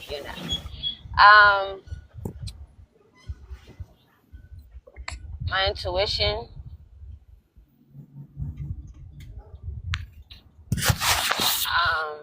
Definitely can sniff out some bullshit ASAP. I love that about myself. And ambitious. I'm gonna go for it. I gotta try it. Even if I feel like it may possibly fail or it may be corny, I don't care. I gotta try it. I gotta try it. That's the entrepreneur in me, because something's gonna hit. Something's gonna hit. So I gotta try it. And I'm glad that my daughter, of all things to pick from me, or learn from me, I'm glad she learned those things right there. That's it for me. Okay. Okay, I'll go. What's my strength? Well, I'm very organized. Yeah, that part. I know, like, it probably get on people's nerves because I be like, I can't function like that. You know what I'm saying? You got some people, like, I know one of my coworkers, she, just, hey, I'm just gonna go with the flow. I'm like, nah, I need everything organized. You know what I mean? So that's just me. I'm like that at home too. Organized, everything has its own place, structure. I just tidy up and I have to, get up, work on certain areas, but that's just how my brain functions. So just being very organized. One of my strengths that I really like, it took me a minute to embrace, but my sense of humor. You know what I'm saying? Like, I just hear everybody like, Jamie, you really funny, you silly, you this, that, and the third. But I think it was a way for me too, which I didn't realize until I probably was like an adult. It was a way that I dealt with my trauma. You know what I'm saying? So it was a way for me to make myself laugh. And then in tune, I was making others laugh, to the point where everybody was just like, I'm the cool homegirl. You know what I'm saying? Like, but it got to the point where I was able to, like, when people were going through issues, I was making them laugh. You got the mean homeboy that don't never talk, you don't never laugh. Once I got him, I'm like, oh, I see your teeth smiling. Oh, okay. You know what I'm saying? I see, okay. So I just felt that's also too like a gift I have, you know what I mean, to make people comfortable, so that's just me, the sense of humor. That's what's up. Okay, next up. I guess I'll go. I would say one of my best traits is empathy. Like, I can always be able to see how something made that person feel. So I have a really strong sense of justice, meaning I would never it's one of the things that's gotten me in trouble because I'm one of those people who's like, I don't see it coming because I would have never done that to you. You know what I mean? Like, I'm one of those people where right is right and wrong is wrong, fair is always fair. So I'm a very just and fair person. I also work so good under like high stress and high pressure. Like, if I could like say like, what's your like, strongest trait? I'm like an Instapot. The more pressure you put on me, the higher I'm gonna perform. Like, legit. It's like nothing makes me crumble. Like, I've been there, done that. And you got some more, bring it.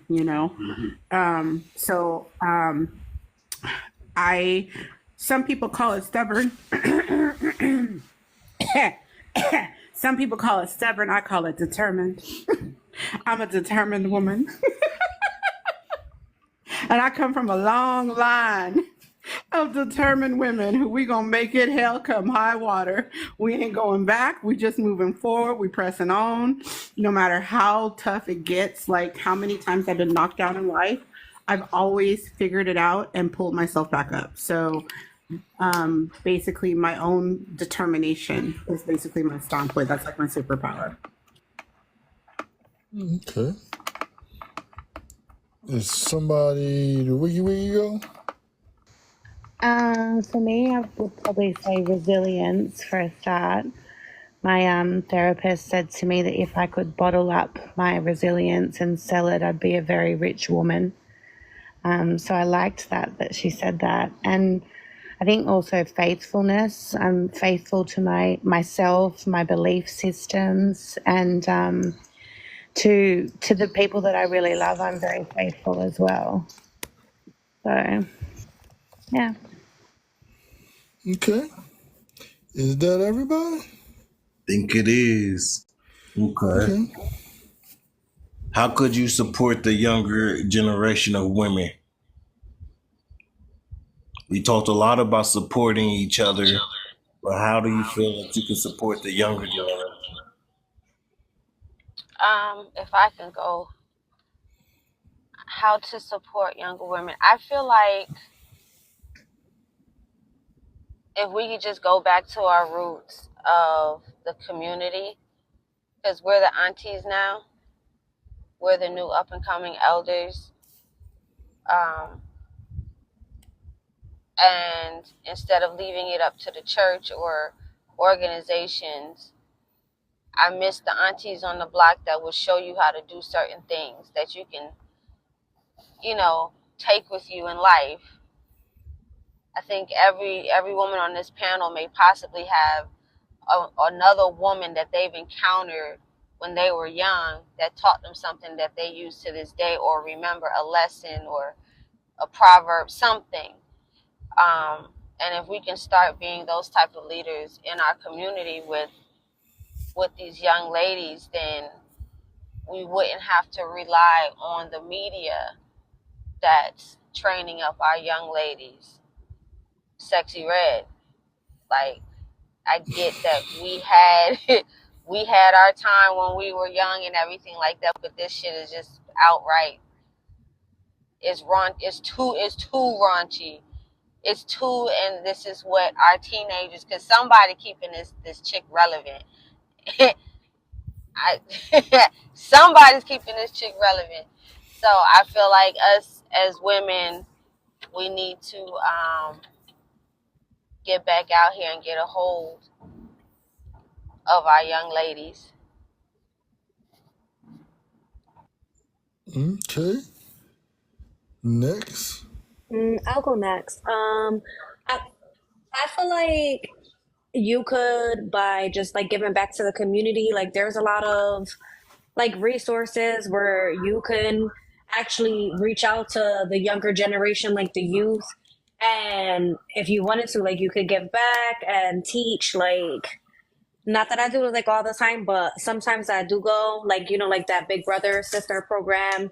Like there's programs down here in Philly where like I volunteer, and you know, it's like you teach your youth and you just give back to your community, because you know it's easy to walk away from where you're from, but if you give back and you show them like you can get past your surroundings, you don't have to be a product of your environment, you could surpass that, like by telling your story. Like a lot of people think that speaking up, like, you know, telling your story, like, oh, what do I have to give, like you have everything to give, because you really don't know what your youth is facing. Sometimes they're not taught to speak up, and you know, you never know who's listening, you never know who you can inspire. So I would just say, by speaking up more, being more proud in who you are, and not ashamed to, you know, speak to your, if you feel like that little inkling, like that you need to speak up to somebody or tell that person, do it. Like don't be afraid. What? Anybody else? I'll go next. The biggest thing I think we can do to support the younger generation is stop acting like we didn't make the same mistakes. I see so many times women get on their soapboxes, especially church ladies, be like, well, you should have kept your legs closed like you did. Like you didn't have 5 oops babies? Are you serious right now? Like you weren't out at, what is that, Freaknik or whatever the hell that was? Like, stop acting like you were so damn perfect. I'm so tired of it. Like, none of us were perfect. We all made our mistakes when we were their age. So we can support them by seeing that they're doing exactly what they're basically supposed to be doing at that age. They're gonna make mistakes. They're gonna mess up. You don't need to punish them for it. You don't need to put them down for it. Instead, you know, go to them and be like, you know what? I know how that feels. Be real with them. Be real and tell them, yeah, you know what? I was that unplanned pregnant mom. I was that, you know, person who was out in the streets. I was in the club. I was the one who was backing it up. I was the one who was getting the speeding tickets, or even, I know at one point, I got academically dismissed from college, still got a degree. We need to tell them our failure so that they don't feel so inadequate, like they're the only ones. That's the part that drives me nuts, is that the older generations, when they want to sit up here on, you know, basically sitting in glass houses and throwing stones at the younger generation. Oh, why are they acting like that? Excuse me? Did you forget who raised them? Like we were any different? Oh, they on the corner, they smoking that weed, they doing it. Yeah. And what were you doing at 20? And what were you doing at 20, 21, 19, 18, 17? I beg your pardon? I beg your pardon, because not one of us up here can say that we're without guilt of doing something crazy in our youth. Not one of us. So we can support them by helping them navigate and not looking down at them and not shaming them when they make the mistake, and just relate to them and be like, oh yeah, you got caught up. Let me tell you what I did. You know, you gotta meet them where they're at so that they don't, and just tell them, you know, like me, like I'll tell anybody, I have failed classes, you know, and I still got a college degree. It's not about perfection. It's about you keep going and you overcome your difficulty. Okay. I'm Bye. I'm Okay. gonna just piggyback off of what she said.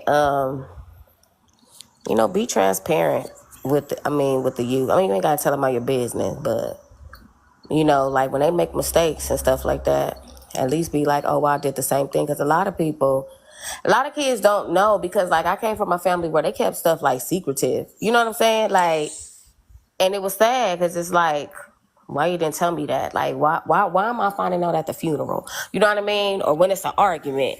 You know what I'm saying? Or then you find out like, what? Like, I kid you not. I was 18 years old, found out that I had sickle cell trait, right? Sidebar. We come to find out we got it from my mama, but my mama didn't even know. If it wasn't for me coming, remind she got 6 kids. I'm the one that I'm like, mama, I got sickle cell trait. She ain't know sickle cell trait. Well, hell, I didn't know what sickle cell trait was. You know what I mean? But like even stuff like that, like when it comes to your health, when it comes to situations, when it comes to circumstances, be able to express that. You know what I mean? Like with your family, with your kids. We shouldn't find out after somebody passed away.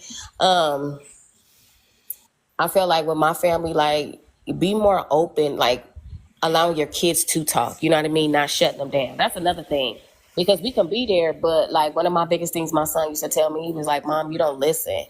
And I was like, damn. Because, my culture was like, I'm grown. You feel me? And it took me a minute to be like, okay, I do need to listen to him if I want him to come and talk to me, So, just making sure that you listen to the youth, especially when they want to come and talk to you, not because they see you as just being like you the homie, but somebody that they respect, but being able to vent, because a lot of times kids don't have nowhere to go to, and they don't trust everybody. And a lot of times when they're in a vulnerable situation, they get taken advantage of, So just being that listening ear and redirecting them. So that's all I got.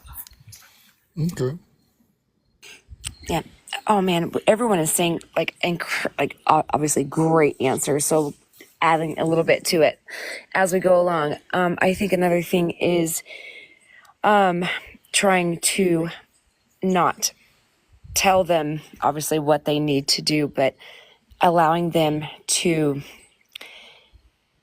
make their own decisions and be there as support. Maybe communicate with them, figure out why they're wanting to go in a certain way, help them understand why they're wanting to go in a direction that whatever they're wanting to go. So instead of just maybe if you're mentoring a young lady and you could maybe notice that she's maybe not going in the best direction, instead of just telling her that's wrong and and here's why, kind of get her to speak more about it and why she's doing it, and then have her come to the realization herself as to why maybe we need to make another change. So I think communication is key. I think talking to them like they're adults is big also, like not undermining their voices, making sure that we're not trying to act like we're smarter than they are, or that even though we know that we know more, okay, but not really like rubbing it in their face, like kind of just treating them as equals. I think it makes them a little more open to advice, or what's what I'm looking for, constructive criticism. If you're gonna try to help them and mold them, I think if you respect them in their voice and talk to them as equals, they're going to be way more apt to listen to you. I think also modeling the example. If you're trying to teach them or show them the way, well, you need to walk it. So, done. Okay. Anybody else?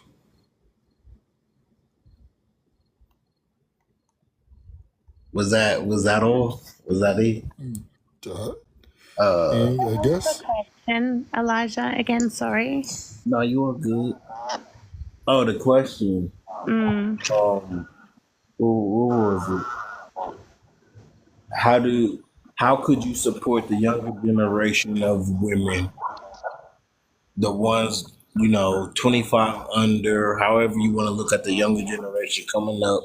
How could you support or show them the right way, talk to them more, or any way just showing support. We talked a lot about supporting women and everything like that, and y'all got support and things like that. But the younger generation, how would you I yourself? feel, leading by example is a big one. A lot of the younger women, I guess, are watching the older women and how we behave, and it's a scary world now. Like, I'm 40, so how things were when I was in my 20s to how things are now, it's very different. And having daughters myself, it terrifies me. I mean, even just the other day, I was cleaning and Sexy Red came on. I think Saray mentioned her before. And don't get me wrong, I love my ratchet music. When I first heard her, I was like, oh, finally there's a woman singing like the men. But when she came on the other day, I was just like, ugh, and I skipped because I just thought this is not the example that I want for my daughters on how to be behaving. And I don't think it's a great example to young women now on how to behave, especially when we've got social media and things spreading like wildfire. I just think that if us older generation of women can lead by example, respect ourselves, conduct ourselves in a respectful way, that's a good start for sure. Okay. So who do you have in your life that is positive and will tell you things even if it's hard to hear? I truly believe that it's important to have at least one person in your life that is always remaining positive for you. Even if you don't want to say who he is or anything like that, just go ahead and say, yeah, you got somebody. I'll go. It's these kids I gave birth to. They gonna keep it 100 with me, like all the time. Like my daughter, and it's funny because the way they communicate with me, you know what I'm saying? It's so deep. Like my daughter, she'll pull me to the side and be like, Mama, like, I think it was one time I was tripping. I was going through some stuff and I was going to go see this dude. And my daughter was, I know, she was like, Mama, what you mean you want to go see him? Like, she was on my head and she was like, Jamie, almost want to call me by my first name. She was like, so, like, he ain't got no car, he ain't come see you. She was like, Mom, you got to remember, you the lady. He's supposed to come see you. You don't go see him. You know what I'm saying? Like, when I be having them blonde moments, and I hate to say that, I don't want to say it like that, but when I have those moments where, and I say it because my kids is like, Mama, I remember when you was in the trenches when I dang near was having a mental breakdown by her dad. You know what I'm saying? Where I was really about to just like, I was done. You know what I'm saying? And she was like, Mama, we went there with you and we watched you like give up on yourself and give up on us. So in the midst of that, she like, I can't lose my mama again. You know what I'm saying? And so my son, he's real big on me. He was just like, Mama, you need to love yourself. Because I used to have moments where I'd be crying, like, I don't understand why I'm not married and why nobody don't love me. And it was cold. My son was like, Mama, you need to love yourself. And I couldn't even understand that because why is a 7-year-old at this time telling me that? You get what I'm saying? So it's like now that they're grown and stuff like that, and my older son, he was just like, Mom, you need to do stuff for your health. Like my boys, they really on me about my health. They be like, ma'am, yeah, it's time for you to get in the gym. So like, it's my kids, you know, they keep me where I need to be when they feel like I'm losing myself, you know, because they like, Mom, we can't lose you. We got the best version and this is what we pray for. So we got to make sure we keep it. You know what I'm saying? So that's why I feel like I'm going to therapy, because I don't want to put too much of that pressure on my children. So my babies. That's me. I think mine is my dad. My dad does not sugarcoat anything for me, and I got a lot of my communication skills from him. I don't sugarcoat anything. I don't know how to. He definitely will be very blunt, very honest, and he'll tell me like it is. I mean, that's everything that I've become today, that I've overcome in my life, is because of my father. He's not always the most nurturing person, but I know he loves me. And he will definitely, set me straight and let me know, what are you doing, Casey? What are you thinking? What's like, that was dumb. I'm like, thanks, Dad. But yeah, my dad he doesn't hold back on me. Okay. Anybody else? Yeah, for me, that person has been my grandmother. And even though she's 92 and she has dementia, like she still will tell me about myself. And me and my grandma just have a very unique relationship. Like it's crazy because I can literally read her mind and she does the same thing to me. Like we are so connected.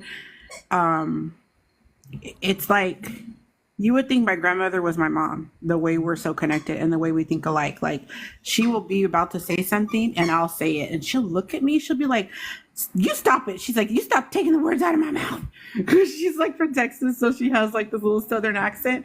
She go, you just go sit your behind down somewhere, girl, and stop taking words out of my mouth.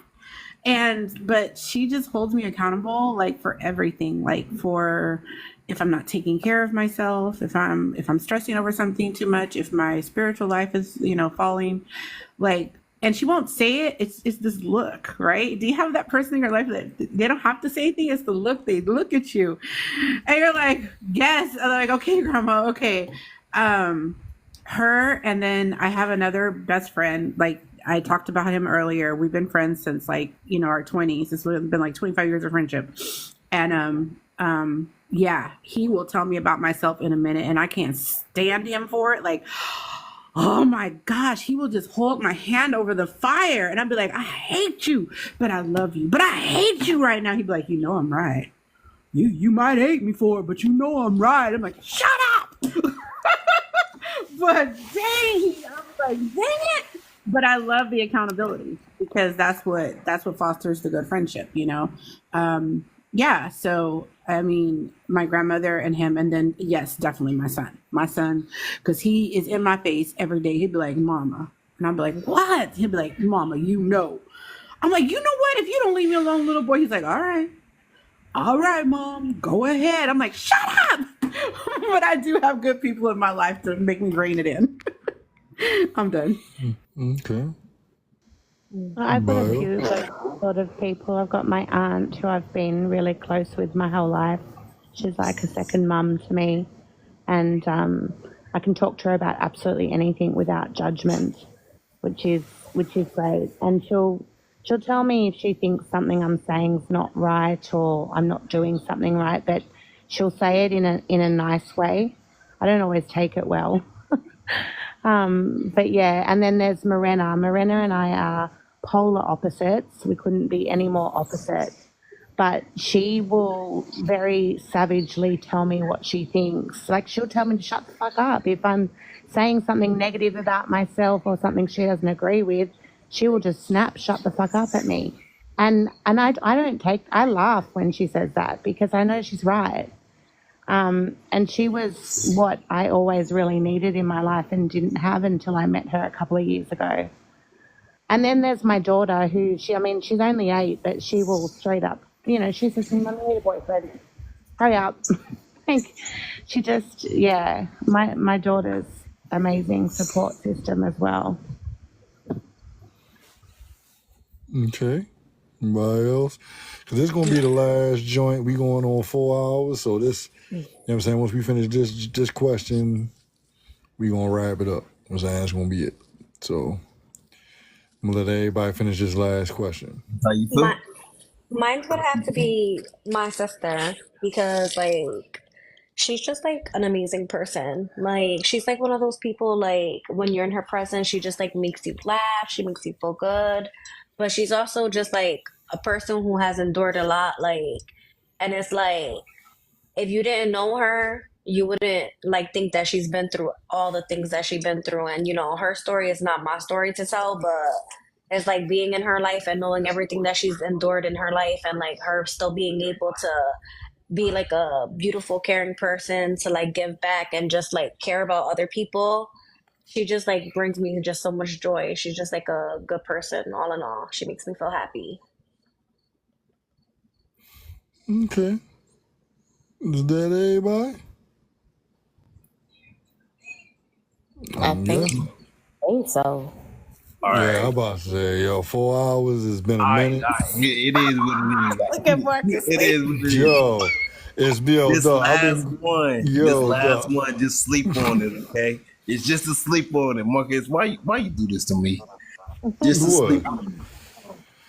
No, What I does mean, go what ahead. does y'all growth look like to y'all? What is one big change in yourself you would like to see? Just sleep on it. What? Just- Say it again, Elijah.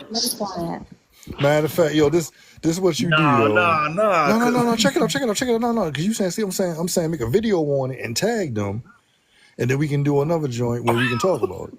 No, because remember we were supposed to finish up like it was like a couple weeks ago. We had We another were one. supposed to do a part 2, and we didn't. Oh, you talking about the oh, you heard me joint? I still got them topics. Yeah, nah, it's all good. It's all good though. Yeah, I still got them joints. I Like, just don't get want it y'all twisted.